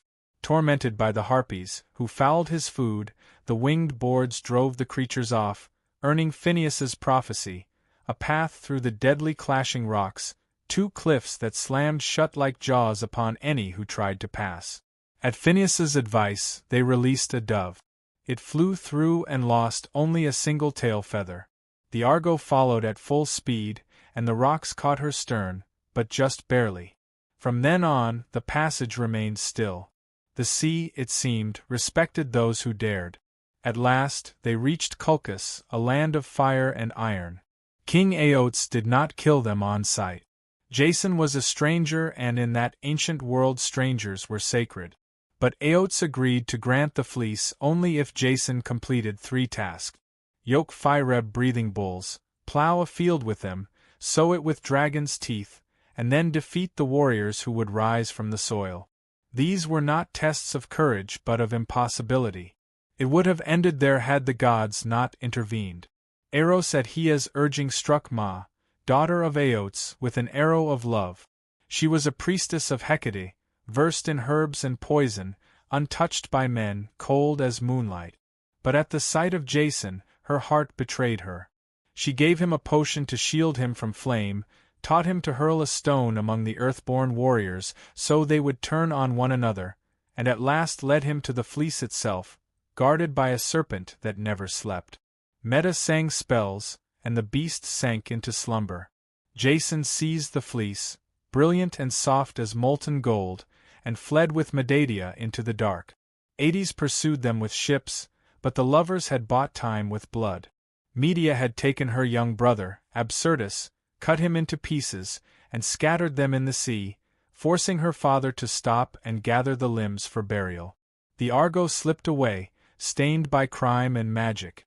Their return was a wandering past Scylla and Charybdis through lands of danger and delay. At length, they returned to Iolcus. But Pallas refused to yield the crown. Meta in vengeance tricked his daughters into cutting him to pieces and boiling him alive, claiming it was a spell of rejuvenation. Horrified, the people rose up. Jason, now tainted by treachery, was exiled. He fled to Corinth, where he and Medea lived for years in uneasy peace. But Jason, ever seeking legitimacy, cast Medea aside and chose a Corinthian princess for marriage. Medea, wronged and vengeful, unleashed a fury no man could endure. She poisoned the bride's gown, burning her to ash, and murdered her own sons by Jason. Then she fled, carried away in a chariot drawn by dragons, a gift from her grandfather, Helios. Jason, broken, returned to Arcus. In his final days, he wandered among ruins, forgotten. One day, resting beneath the Argo, now dry-docked and decaying, a beam broke loose and struck his skull. So passed the great hero, not in battle, not in glory, but in silence, beneath the bones of his past. Yet the tale of Jason endured. For in the quest for the fleece, in the gathering of heroes, in love turned sour and greatness undone, Greece found one of its most enduring myths, the promise and price of ambition. The cursed house of Thebes. There are few bloodlines in Greek myth more than the royal house of Thebes. Where most heroes battled monsters or sailed for distant thrones, the Theban kings fought their own kin and warred against the past itself. Their legacy is not carved in bronze or sung in triumph, but written in riddles, madness, and murder. Even the city's foundation was steeped in omens and unrest. Thebes began with a quest. Cadmus, a Phoenician prince and brother to Europa, set out to find his sister after Zeus abducted her in the guise of a white bull. Unable to recover her, Cadmus sought guidance from the oracle at Delphi, who told him to abandon his search and instead follow a cow until it lay down. There he was to found a city. Obedient, he wandered until the beast collapsed upon a hill. But when Cadmus sent his companions for water, they met their deaths at the hands of a serpent sacred to Ares, guarding a spring. Cadmus slew the serpent himself, and at Athena's bidding, sowed its teeth into the soil. From the earth sprang armed warriors, the Spartoi or SW men, who turned on one another until only 5 remained. These 5 became the noble families of Thebes and Cadmus their king. But the slaying of Ares's serpent drew divine wrath. Cadmus served the war god for 8 years in penance. He married Harmonia, daughter of Ares and Aphrodite, and the gods themselves came to their wedding. The couple received a cursed necklace forged by Haristas, a thing of beauty that would bring ruin to all who wore it. And so the doom of Thebes began not in hatred, but in celebration, cursed by beauty and blood. Generations passed. Cadmus' daughters would meet cruel fates. Ino went mad and threw her child into the sea. Atono's son, Action, was torn apart by his own hounds after glimpsing Artemis bathing. Semele, beloved by Zeus, was tricked by Hera into demanding that he reveal his true form and died in flame. And Agave, in a frenzy of Dionysian madness, tore her own son, Pentheus, limb from limb, believing him to be a lion. But it was through Cadmus' great-great-grandson Laius that the true tragedy would unfold. Laius became king of Thebes and took Jocasta as his queen. Yet the gods had not forgiven the line of Cadmus. An oracle came. If Laius ever had a son, that child would kill his father and marry his mother. As in all Greek stories, the warning was not enough to prevent the sin. Laius lay with Jocasta and a son was born. Terrified, Laius ordered the infant's ankles pierced and bound, then gave him to a servant to be abandoned on Mount Cithaeron. But the servant, pitying the child, passed him to a shepherd, who in turn delivered him to the king and queen of Corinth, Polybus and Merope, who were childless, and welcomed the boy as their own. They named him Oedipus, meaning swollen foot, and never told him the truth of his blood. Oedipus grew into a clever and proud young man. But rumors of his birth reached him. Seeking truth, he journeyed to Delhi, where the oracle gave him the same prophecy once spoken to Laos, that he would kill his father and marry his mother. Horrified, believing Polybus and Merope to be his true parents, Oedipus fled Corinth, unwittingly running toward his fate. On the road, at a crossroads near Dallas, he encountered a stranger, old, proud, and imperious. A quarrel broke out over the right of passage, and in the heat of rage, Oedipus slew the man and his attendants, never knowing that he had just killed his true father, Laius. He continued on to Thebes, which was under siege, not by an army, but by the Sphinx, a creature with the body of a lion, wings of an eagle, and the face of a woman. She devoured all who failed to answer her riddle. What walks on 4 legs in the morning, 2 at noon, and 3 in the evening? Oedipus answered without hesitation. Man. The Sphinx defeated threw herself from a cliff. Thebes rejoiced. The city's deliverer was made king, and in gratitude, he was given the widowed queen as his bride, Jocasta, his mother. Years passed. Oedipus ruled well and had 4 children, Idiacles, Polynices, Antigone, and Ismene. But plague fell upon Thebes, and the oracle proclaimed the land was cursed by unpunished blood. Slowly, terribly, the truth unraveled.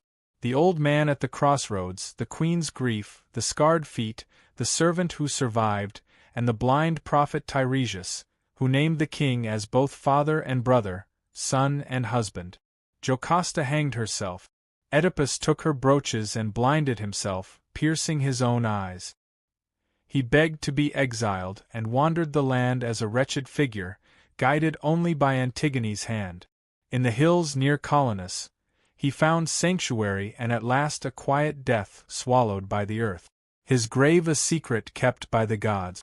But his children did not escape the curse. Idols and Polynices fought for the throne.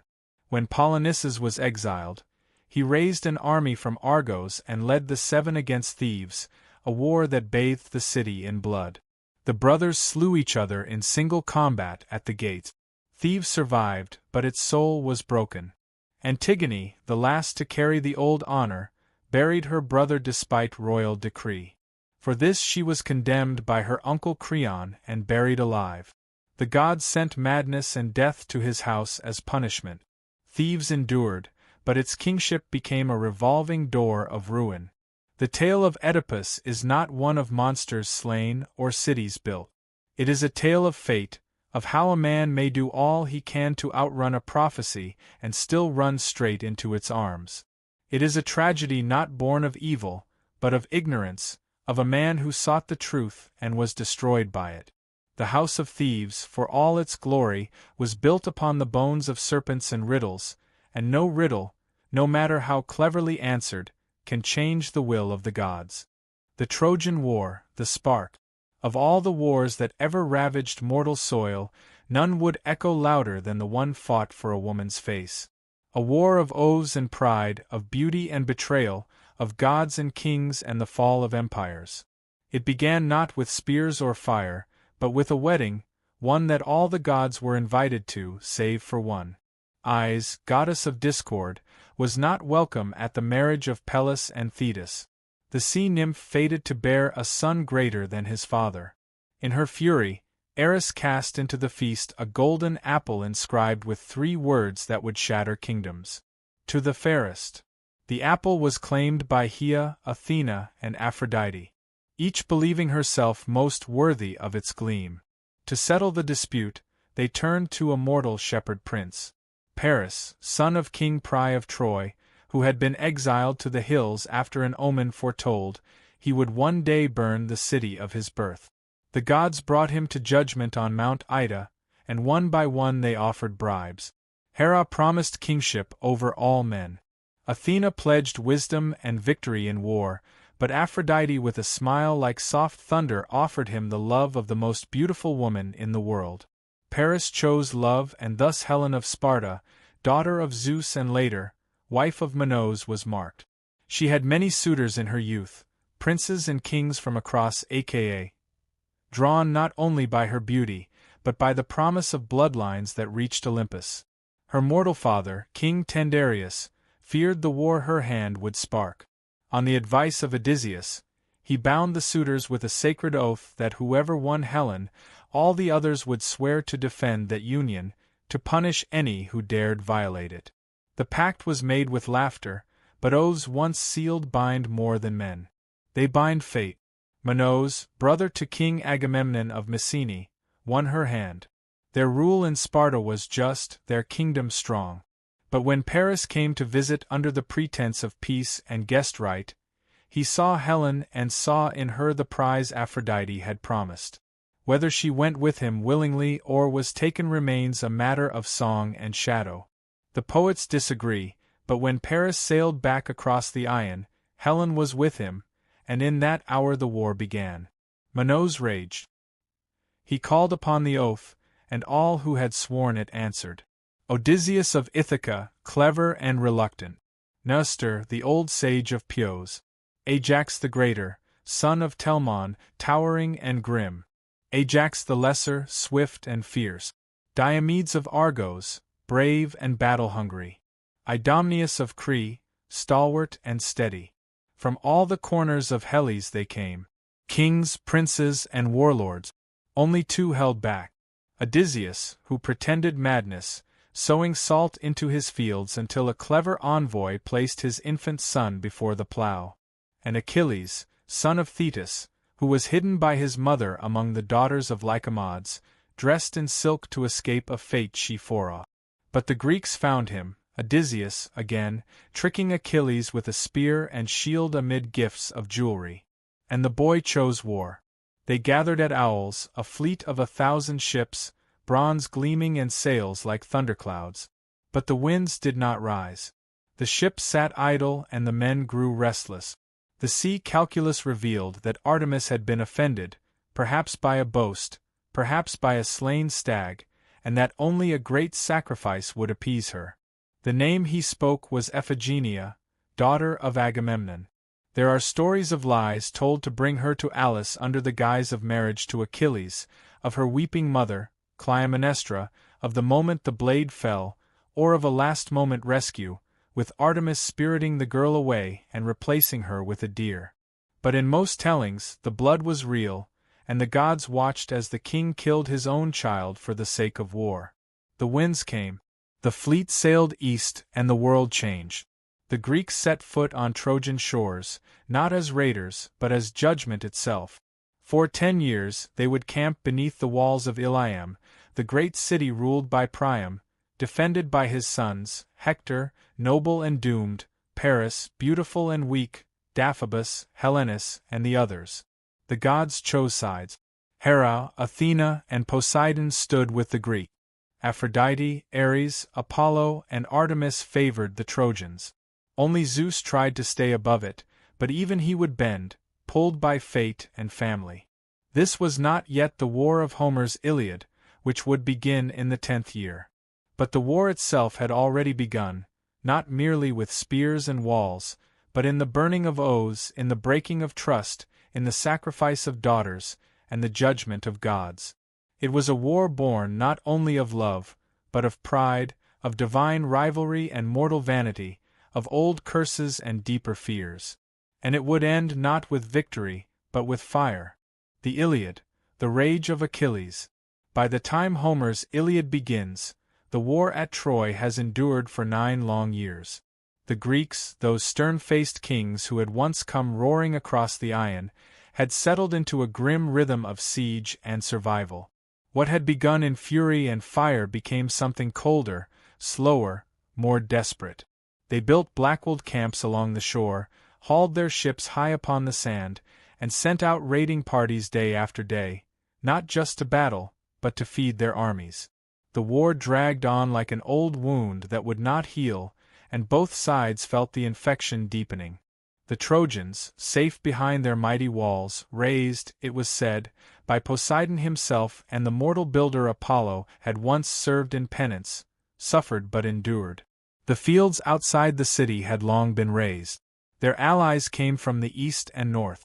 Sarpedon of Lycia, Menon of Ethiopia, and others, bringing new life to an old cause. And yet the Greeks would not leave, not without Helen. Pride held them there as much as oaths. The war had become a matter of legacy. But war does not live in walls and ships. It lives in the hearts of men. And in this war, two hearts burned hotter than the rest.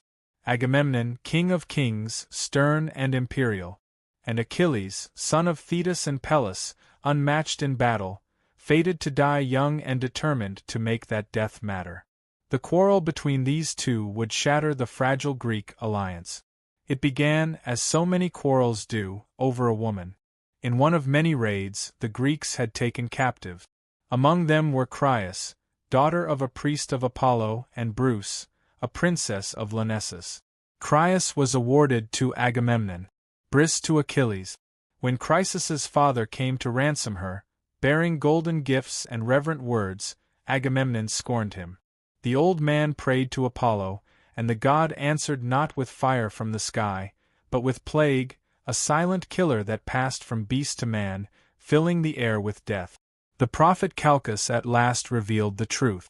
Agamemnon, forced to surrender Chrysis to save his army, did so, but in turn demanded Bruce from Achilles as compensation.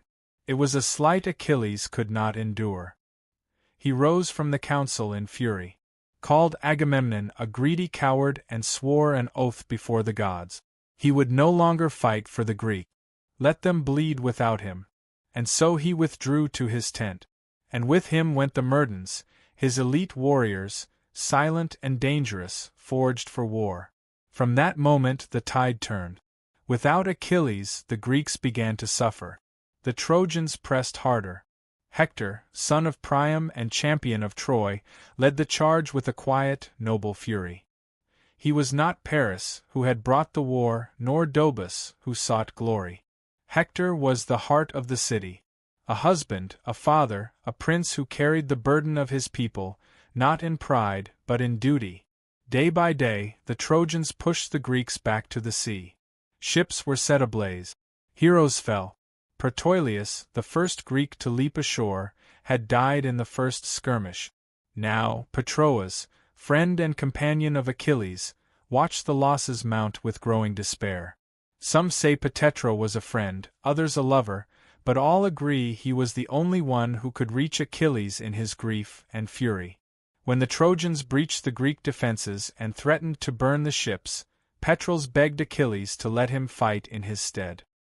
He wore the hero's armor, rode his chariot, led the Myrtens into battle, and for a time the Greeks rallied. But Patroclus, flushed with borrowed glory, went too far. He reached the gates of Troy, and there he met Hector. Their duel was brutal, and it ended with Patroclus falling beneath Hector's spear, and with him fell whatever peace remained in Achilles' heart. When Achilles learned of his death, his grief shook the camp. He did not weep like a man. He howled like a storm god filled with rage and ruin. He returned to battle not for glory, not for oaths, but for vengeance. His mother, Thetis, brought him new armor forged by Hephaestus himself, bronze that gleamed like the sun, a shield carved with the history of the world. Then Achilles went to war. No one could stand against him. He slaughtered men by the dozen, chariots overturned, blood staining the dust.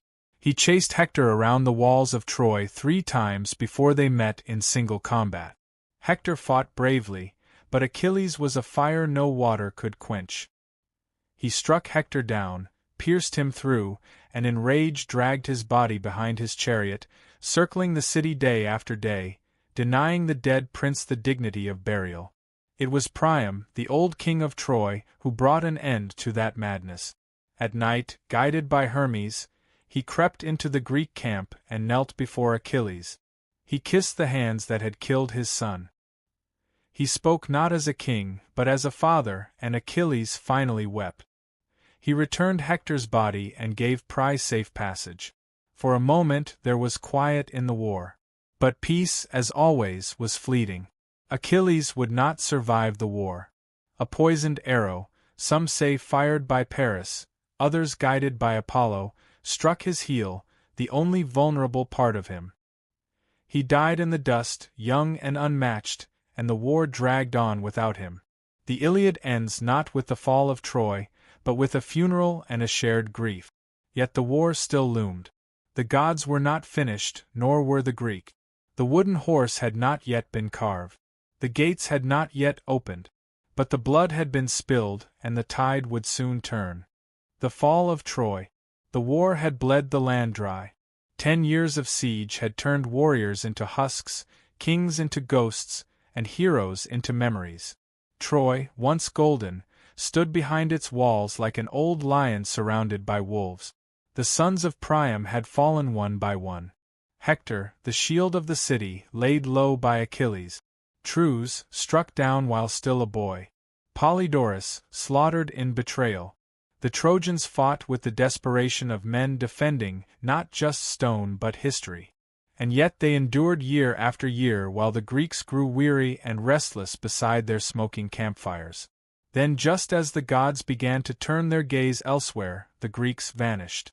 At dawn, the Trojans climbed their towers and saw no sails upon the sea. The ships were gone.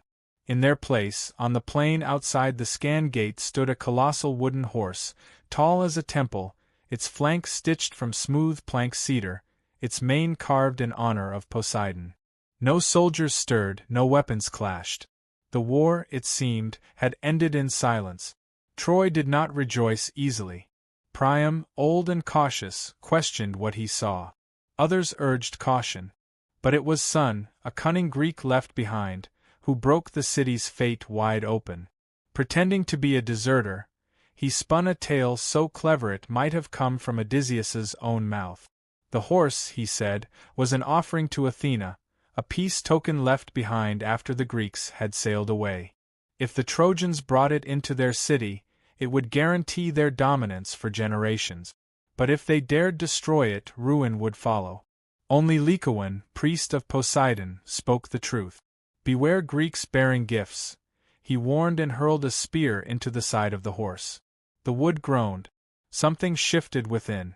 But in that moment, as if the gods themselves had tired of warning men, a pair of sea serpents, great and coiled, with eyes like burning coals, rose from the surf and crushed Lycaon and his sons in their coils. The people seeing this called it a sign. Troy had refused the gods' gift once before. They would not do so again. With ropes and wheels, with cheers and hymns, they brought the horse inside their walls. That night, while the city feasted and the fires died down to embers, a trap door in the belly of the beast opened with a groan like thunder. Out came Odysseus, Minos, Neoptomus, Diomedes, and others, hand-picked for cruelty and cunning. At the same hour, the Greek fleet, hidden on the nearby Isle of Tenedos, returned silently under cover of night. Troy slept. What followed was not war. It was slaughter. Neoptomus, the son of Achilles, stormed through the palace like a black wind. He killed Priam at the altar of Zeus, the old king's blood soaking the stones. Cassandra, daughter of Priam and cursed prophetess, was dragged screaming from the temple of Athena, her warnings once again unheard. Hecuba, queen of Troy, watched her sons die and her city burn. The Greeks showed no mercy. Astyanax, Hector's infant son, was thrown from the walls so no heir might one day rise.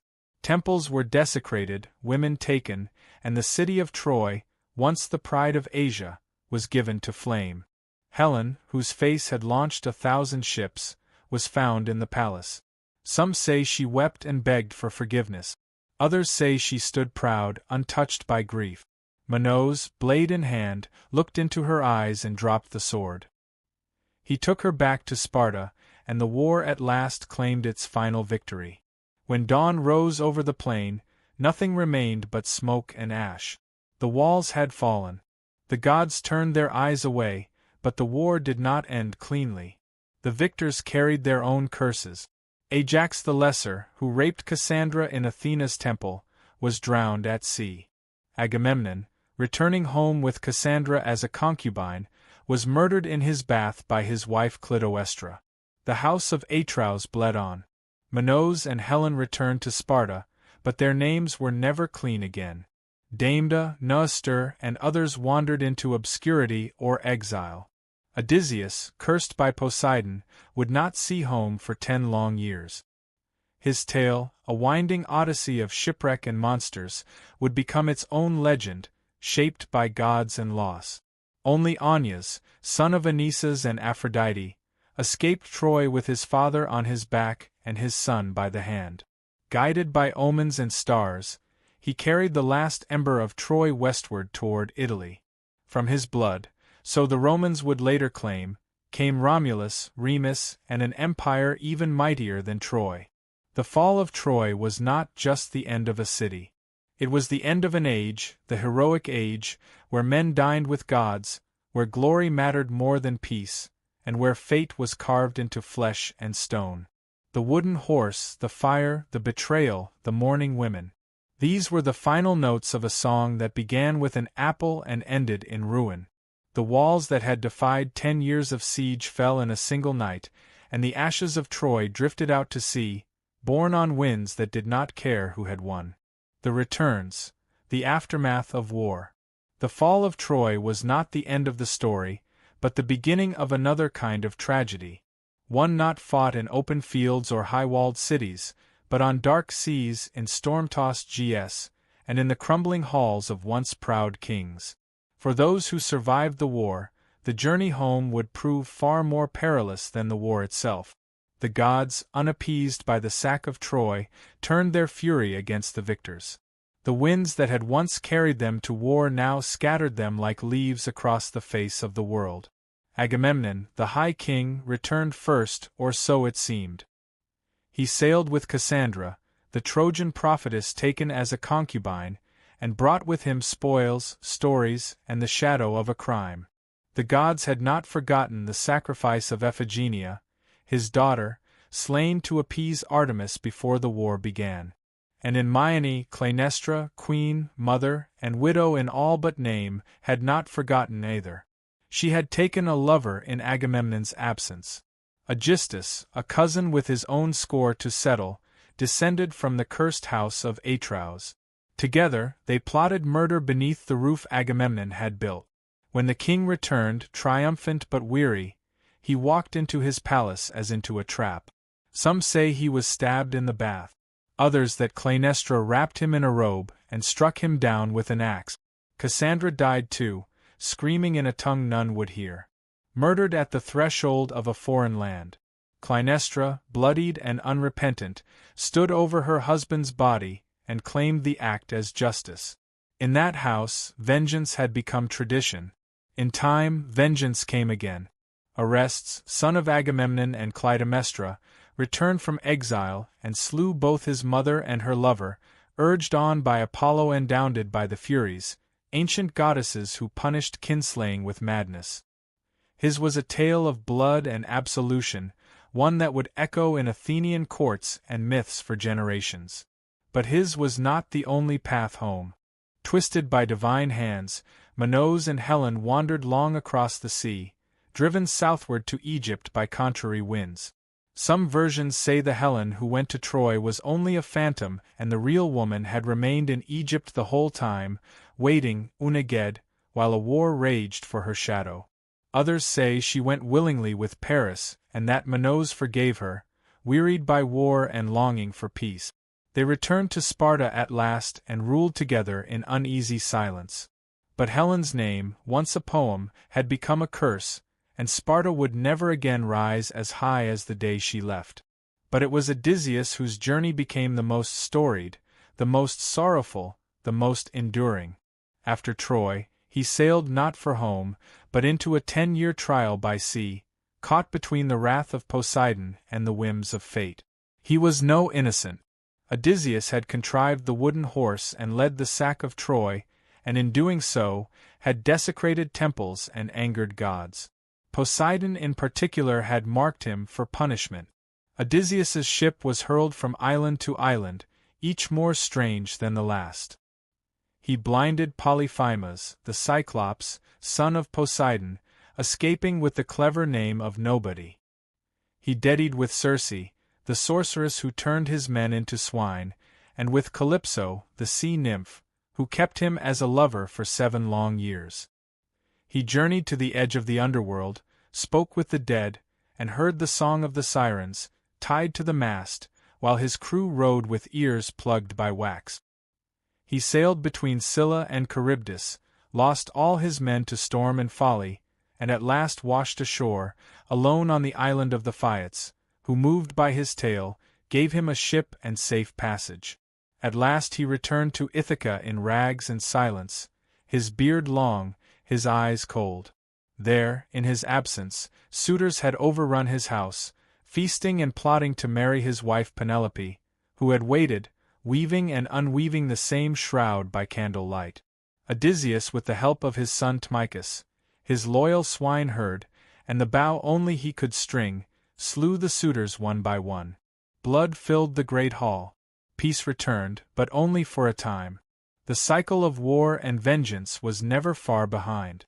Many others fared worse. Ajax the Lesser was struck down by Athena for his crimes. Diomedes, though valiant in war, returned to find his wife unfaithful, and his city turned against him. He wandered west, founding cities fading into legend. Philites, who had slain Paris with Heracles' bow, found no welcome home and became a wanderer. Neoemus, the son of Achilles, was killed in Delhi, cut down at Apollo's altar, perhaps in penance for the blood he spilled at Troy. The Trojan War had promised glory. It had delivered only ashes. The heroes who had once stood shoulder to shoulder beneath the walls of Ilium returned to broken homes, bitter wives, hostile gods, and the hollow echo of songs that no longer matched the truth. In the end, there were no victors, only survivors. The rule of the gods. Before the walls of Troy ever stood, before heroes raised shields or ships touched the wine-dark sea, there was a deeper current of power, older than man, older even than war, the rule of the gods. Their stories are often whispered beneath the tales of mortals. But it was the Olympians who were the very fabric of fate. And it was not always they who ruled. Before Olympus there was chaos. And after chaos came Gaia, Uranus, Chronos, and the slow, violent birth of divine order. The age of the Titans had ended with fire and thunder. Zeus, youngest of Chronos' children, had risen against his father, freed his siblings from the belly of the sky god, and cast the Titans into the black pit of Tartarus. In their place rose the Olympians, 12 in number, though their names and thrones shifted with time. Zeus, Hera, Poseidon, Dido, Hestia, Athena, Apollo, Artemis, Ares, Aphrodite, Hystas, and Hermes. Upon Mount Olympus they built a new order. Not kinder than the one before, but shrewder, more complex and far more entangled with the fates of mortals. Zeus ruled from his golden throne, the thunderbolt always within reach, his voice lower among gods and men. But his rule was not born solely from strength. He was a king who understood alliances, who rewarded loyalty and punished betrayal. He divided the world among his brothers, the sky for himself, the sea to Poseidon, and the underworld to Hades, earth and Olympus. They shared an uneasy balance. Around him, the new pantheon took shape. Hera, his sister and queen, reigned as goddess of marriage and childbirth. Though her days were spent in fury and suspicion, for Zeus was never faithful. His liaison were countless with goddesses, nymphs, and mortal women alike. Each union producing children who would rattle the world. Heracles, Perseus, Helen, Minos, and many more. Hera, ever watchful, punished his lovers and their offspring with wrath, both cold and enduring. Beside them stood Athena, born not from a womb, but from Zeus's own skull. Fully formed and armored, the goddess of wisdom and warcraft. She favored mortals who used cleverness over brute force. Odysseus above all and guided cities like Athens to flourish under law and reason. Unlike Ares, who delighted in slaughter, Athena's warfare was disciplined and precise. Her presence marked the Olympian era as one of intellect as much as strength. Apollo and Artemis, twin children of Leto, brought light and shadow in equal measure. Apollo, golden-haired and radiant, ruled over prophecy, music, and healing. He claimed the oracle at Delphi, speaking in riddles through the Pythia, shaping kings and battles with a few cryptic words. Yet he could also bring plague, as he did upon the Aenians at Troy. Artemis, his sister, roamed the forests untouched by men, a huntress and protector of wild things. She asked no permission and gave no forgiveness to those who trespassed her sacred groves. Dido, goddess of the harvest, kept the earth fertile, except when her daughter Persephone was taken by Hades. In her grief, Dido let the crops wither, and from her sorrow, the seasons were born. Her myth echoed through every field, every cold winter and warm spring, a cycle of mourning and return. Aphrodite, said by some to have risen from the sea foam where Uranus's severed flesh fell, ruled love and desire. Her beauty stirred both gods and mortals to madness. She bound men's hearts to ruin and pleasure alike. In the halls of Olympus, she was married to Hephaestus, the lame smith god, but gave her heart and body to Ari, the god of war. Together they embodied the chaos of passion and conflict. Hermes, Quix, son of Zeus, moved between worlds as messenger, thief, and guide of souls. He was the god of boundaries, both keeper and breaker of them. No door was closed to Hermes. He walked freely from Olympus to Hades, from feast to battlefield, a smile always playing on his lips. This new pantheon did not rule in silence. The Olympians were not distant creators. They were immanent, meddling, playing favorites, waging subtle wars through the hands of mortals. Unlike the Titans, who embodied elemental force, the Olympians were reflections of human nature elevated to divine scale. Their loves were messy, their grudges eternal, their pride vast. They helped and hindered as whim dictated. Cities were founded in their honor. Sacrifices were burned for their favor. Oracles spoke their will, and every home kept aflame for Hestia, goddess of the hearth, who asked for little and gave peace in return. Yet beneath all their grandeur lay a constant truth. Their power, though vast, was not absolute. They could be bound by oaths, tricked by mortals and undone by time. Even Zeus, in his glory, was haunted by the same fear that doomed his father, that one day a child of his would rise to overthrow him. His union with Thetis was abandoned for this reason.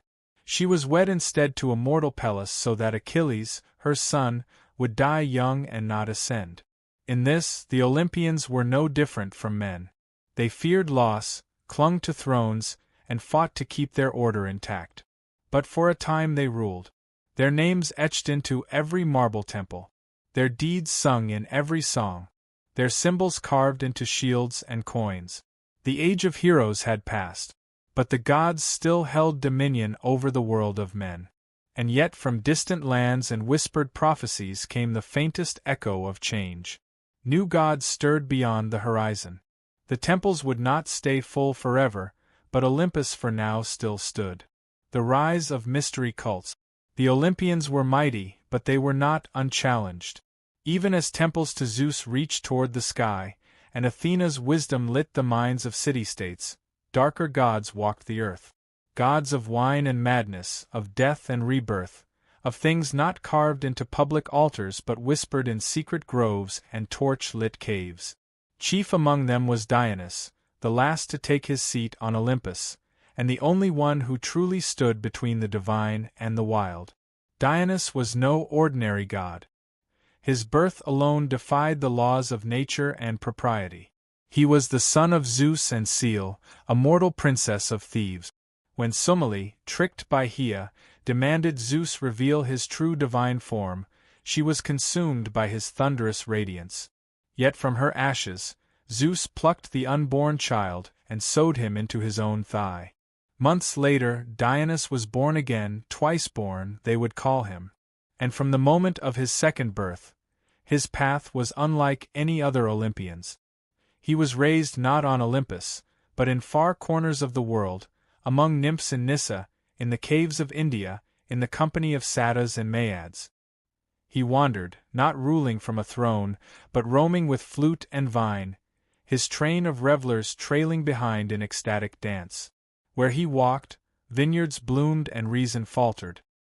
He was not merely the god of wine, but of alteration, of the thin sacred line between civilization and chaos, between ecstasy and insanity. He inspired joy, yes, but also frenzy. And in frenzy, men and women alike might forget who they were. His arrival in Greece was not without resistance. Cities mocked his rites. Kings barred his worship. One by one, he punished them. In Thebes, his mother's homeland, the young god returned disguised. His followers stirring unrest with drums and cries. Pantheus, the rigid king, tried to suppress the madness. He arrested Dionysus, scoffed at the wild rites, and sought to spy on the women of the hills. But the god lured him into the woods dressed as a woman. And there, in a trance of divine madness, his own mother, Agave, led the Maenads in tearing him limb from limb.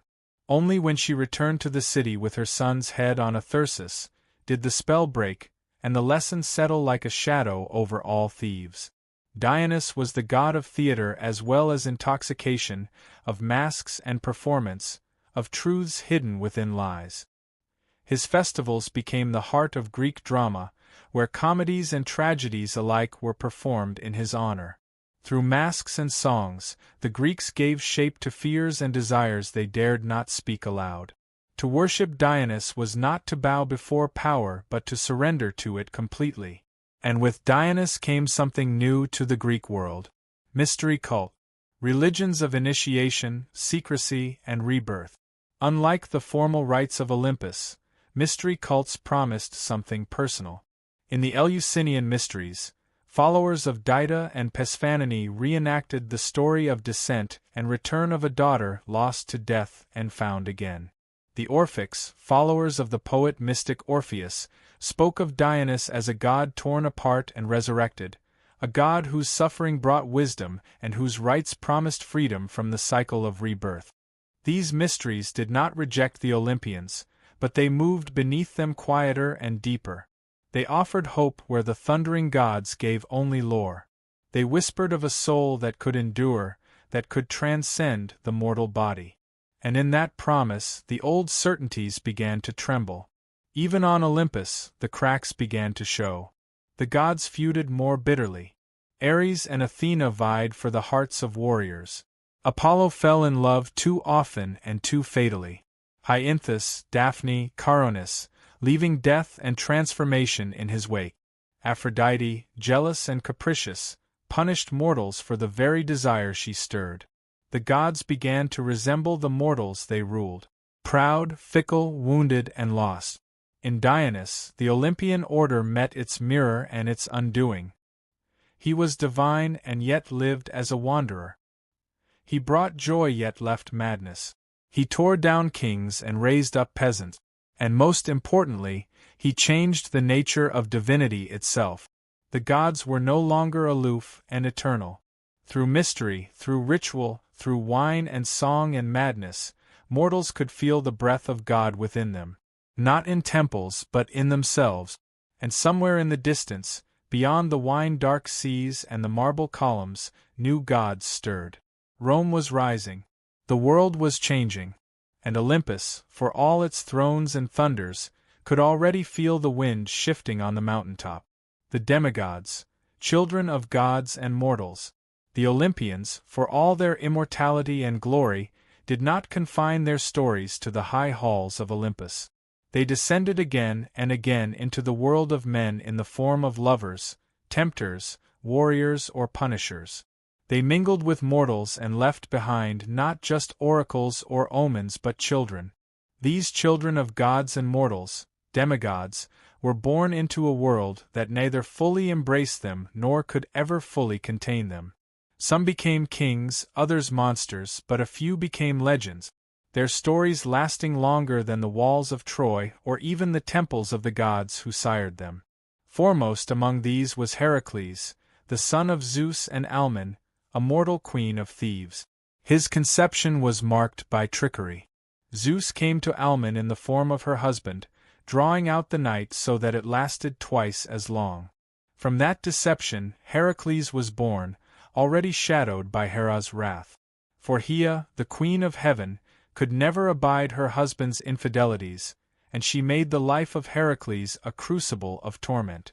While still in his cradle, she sent serpents to kill him, and the infant strangled them with his bare hands. Heracles grew into a man of impossible strength, but it was not brute force that defined his legend. It was penance. In a fit of divinely sent madness, here's vengeance again, he killed his wife and children. Racked by grief, he sought purification at the oracle of Delhi. There he was told to serve Eurystheus, a petty king, and complete 12 labors, each more impossible than the last. He wrestled the Nemean lion, whose hide no blade could pierce. He slew the Lernaean hydra, cauterizing each writhing neck. He captured the Eryanthian boar, cleansed the stables of Algus in a single day, drove away the style birds, and tamed the Cretan bull. He stole the girdle of Hippolyta, queen of the Amazons, seized the cattle of Geryon, fetched the golden apples of the Hesperides, and descended into Hades to bring back the hound Cerberus. Each trial was more than a feat of strength. They were encounters with death, with the edge of the world, with the very fabric of human suffering. Through them, Heracles became more than a hero. He became a symbol of mortal endurance, of pain redeemed through effort. At his death, poisoned by a robe soaked in the blood of a centaur, he built his own funeral pea and climbed atop it, mortal no longer. The gods took him to Olympus, where even Hera at last accepted him as divine. He became the only mortal to join the pantheon, a god forged in agony. Yet Heracles was not the first demigod nor the only one whose story shaped the fate of mortals. Long before him came Perseus, another son of Zeus, born of Dea, who was imprisoned in a bronze tower because of a prophecy that her child would kill her father. But fate, once set in motion, cannot be locked away. Zeus came to her not as a man, but as a shower of gold, and from that union, Perseus was born. Abandoned at sea in a chest, mother and child survived and were taken in by a kind fisherman. But again, a king's lust. This time, Polyctus, who desired Dana, set Perseus on a path of peril. Ordered to bring back the head of Medusa, the Gorgon whose gaze turned men to stone, Perseus embarked on his quest armed by the gods. Hermes gave him a sword. Athena, a polished shield. He stole the Eye of the Grey, the old Grey sisters who shared one vision among them and learned the Gorgon's location. With Athena's guidance, he approached as Medusa slept, using the mirror of his shield to strike without looking, and severed her head. From her neck sprang Pegasus, the winged horse, and Chrysa, a warrior of gold. Perseus escaped with their help, and on his return journey, rescued Andromeda from a sea monster, married her, and founded dynasties. His lineage would carry on to Heracles, linking their stories by blood and fate. The underworld. To the ancient Greeks, death was not the end of story, but merely the end of breath. What followed was not heaven or hell in the Christian sense, but a realm both more neutral and more ancient. A land beneath the earth where all the dead, great and small, noble and villainous, made their final journey. This place was Hades, named for the god who ruled it. And though it bore no flames, no pitchforks, no horned demons, it inspired a dread so deep that mortals seldom spoke the god's name aloud. They called him instead Pluton, the wealthy one. For all riches, all veins of silver and gold came from beneath the earth, and so too did the dead. The geography of the underworld was shaped not by logic, but by myth and memory. At its threshold ran the 5 rivers. Styx, the river of hatred and sacred oaths. Erin, the river of sorrow. Phlegethon of fire. Cocytus of lamentation, and Lethae of forgetfulness. Each marked a boundary not only physical but spiritual. The dead arrived as shadows. Suchai, breathless and bloodless, stripped of voice and form, and crossed into Hades with the help of Charon the ferryman. For a coin, he would row them across Erin. Those without proper burial, those who could not pay, were left to wander the shores for 100 years, whispering and weeping.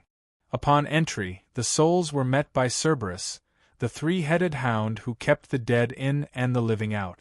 Beyond him stretched the plains of Asphodel, grey and dim, where most souls drifted in forgetful silence, murmuring like dry leaves. But not all fates were equal. The underworld had its judges, Minos, Rhadamanthus, and Iacchus, who weighed each soul. The truly wicked were cast into Tartarus, a chasm of torment deeper than even the Titan's prison, where oath-breakers, murderers, and traitors suffered torments crafted to mirror their crimes. Sisyphus rolled his stone. Tantalus thirsted forever beside unreachable water, and Ixion spun upon his fiery wheel. The rare few deemed worthy of reward passed to the Elysian fields, a paradise of soft winds, green meadows, and perpetual spring. There, heroes might linger in comfort, their memories intact, their deeds honored. Still fewer souls might choose to be reborn, passing through the river Lethe to forget their past lives, beginning the cycle anew. In later mystery religions, a soul might even hope to escape the wheel entirely and ascend to the stars. But such fates were rare and uncertain. At the heart of this realm stood Hades, stern and silent, a king without vanity. He did not seek worship, did not interfere in the affairs of mortals. He simply ruled, and he ruled absolutely. His realm did not change, and he preferred it that way. He was not evil, as later myths would paint him, but immovable, indifferent, the shadow cast by Zeus's storm and Poseidon's tide. And by his side stood Persephone, queen of the underworld, whose story, perhaps more than any other, reveals the strange duality of death in Greek thought. Persephone was the daughter of Dido, goddess of the harvest. One spring day, as she gathered flowers, the earth split open and Hades rose in his chariot. He took her swiftly and without consent down into his realm. Dido, in her grief, let the earth wither. Crops failed. Rivers dried. Famine swept across the land. No prayer could sway her. She would not let the world grow green again until her daughter was returned.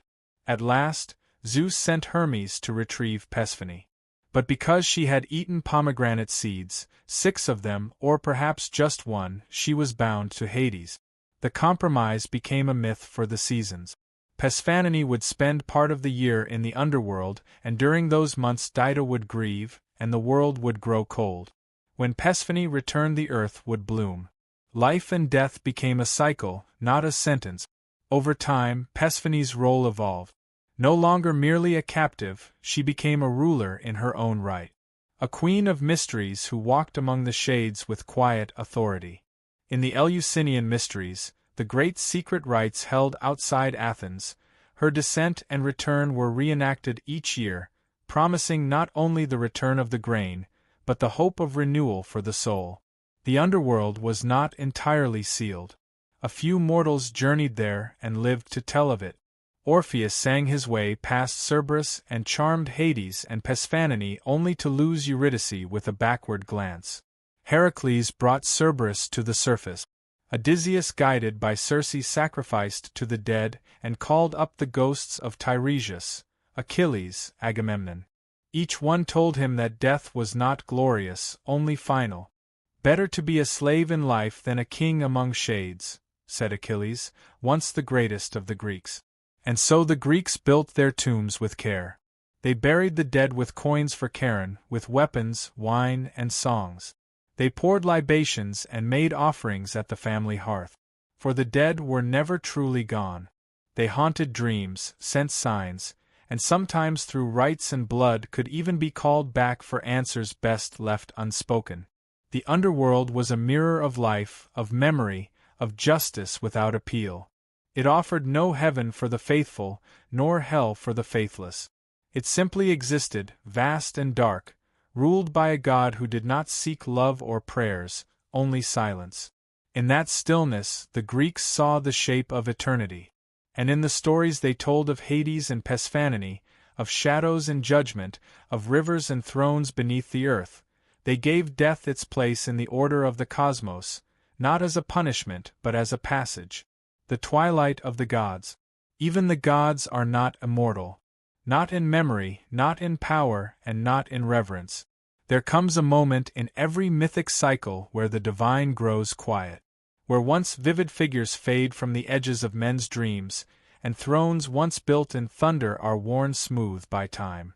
For the gods of Olympus, that slow retreat began not with war or prophecy, but with Rome, and with a world that had grown restless under the weight of old stories. The Romans did not destroy the Greek gods. They adopted them, gave them new names, folded their myths into Roman values and Roman conquest. Zeus became Jupiter. Hera became Juno. Poseidon became Neptune, and so on. An act of transformation as calculated as it was reverent. Rome admired the grandeur of Olympus, but it reshaped the gods to better reflect its ideals: order, hierarchy, empire. Jupiter thundered not from a wild peak, but from the Capitoline hill dressed in the robes of a lawgiver. The wildness of Dionysus became the cultured Bacchus, and Athena's fierce independence softened in the civic wisdom of Minerva. In literature the myths lived on. Ovid in his Metamorphoses retold the old tales in golden Latin, often with irony, always with poetic grace. Virgil in the Aeneid made the gods instruments of fate, pulling strings behind Rome's founding. But something had shifted in Homer. The gods strode the battlefield, naked in their passions, visible in the dust and blood. In Roman myth, they had become symbolic, distant, politicized. They no longer intervened as freely. They had become themes more than presences. And as the empire expanded, so too did its encounters with new gods and ideas. From the east came Mithras, a deity born from stone, slayer of cosmic bulls. From Egypt came Isis, mother of magic and life wrapped in silks and secrets. From Judea came a single invisible god, one who forbade images, scorned idols, and made no room for divine siblings or thunder-wielding kings. These new cults did not simply compete with the Olympians. They undermined the entire architecture of Greek belief, where the old gods ruled by appetite and hierarchy. These new faiths offered moral clarity, unity, and salvation. At the same time, philosophy began to erode the mythic world from within. Thinkers like Xenophanes had long mocked the idea of gods shaped in the image of men, arguing that if oxen had gods, they too would look boyn. Plato admired the beauty of myth, but cast doubt on its literal truth, suggesting the gods must be perfect and good, not the jealous, lustful figures who bickered on Olympus. Epicurus declared that the gods existed but took no interest in human affairs, and that fear of divine punishment was a superstition to be cast off. Even Stoicism with its stern ethical code saw divinity not in figures but in reason itself, the logos that governed all. By the time the imperial cult arose, when emperors were declared divine and altars were built to mortal men, the line between myth and politics had frayed entirely. The gods of old became symbols. Their temples kept more for tradition than belief. Farmers still left offerings to Dido, and sailors still prayed to Poseidon, but fewer truly believed the gods walked among them.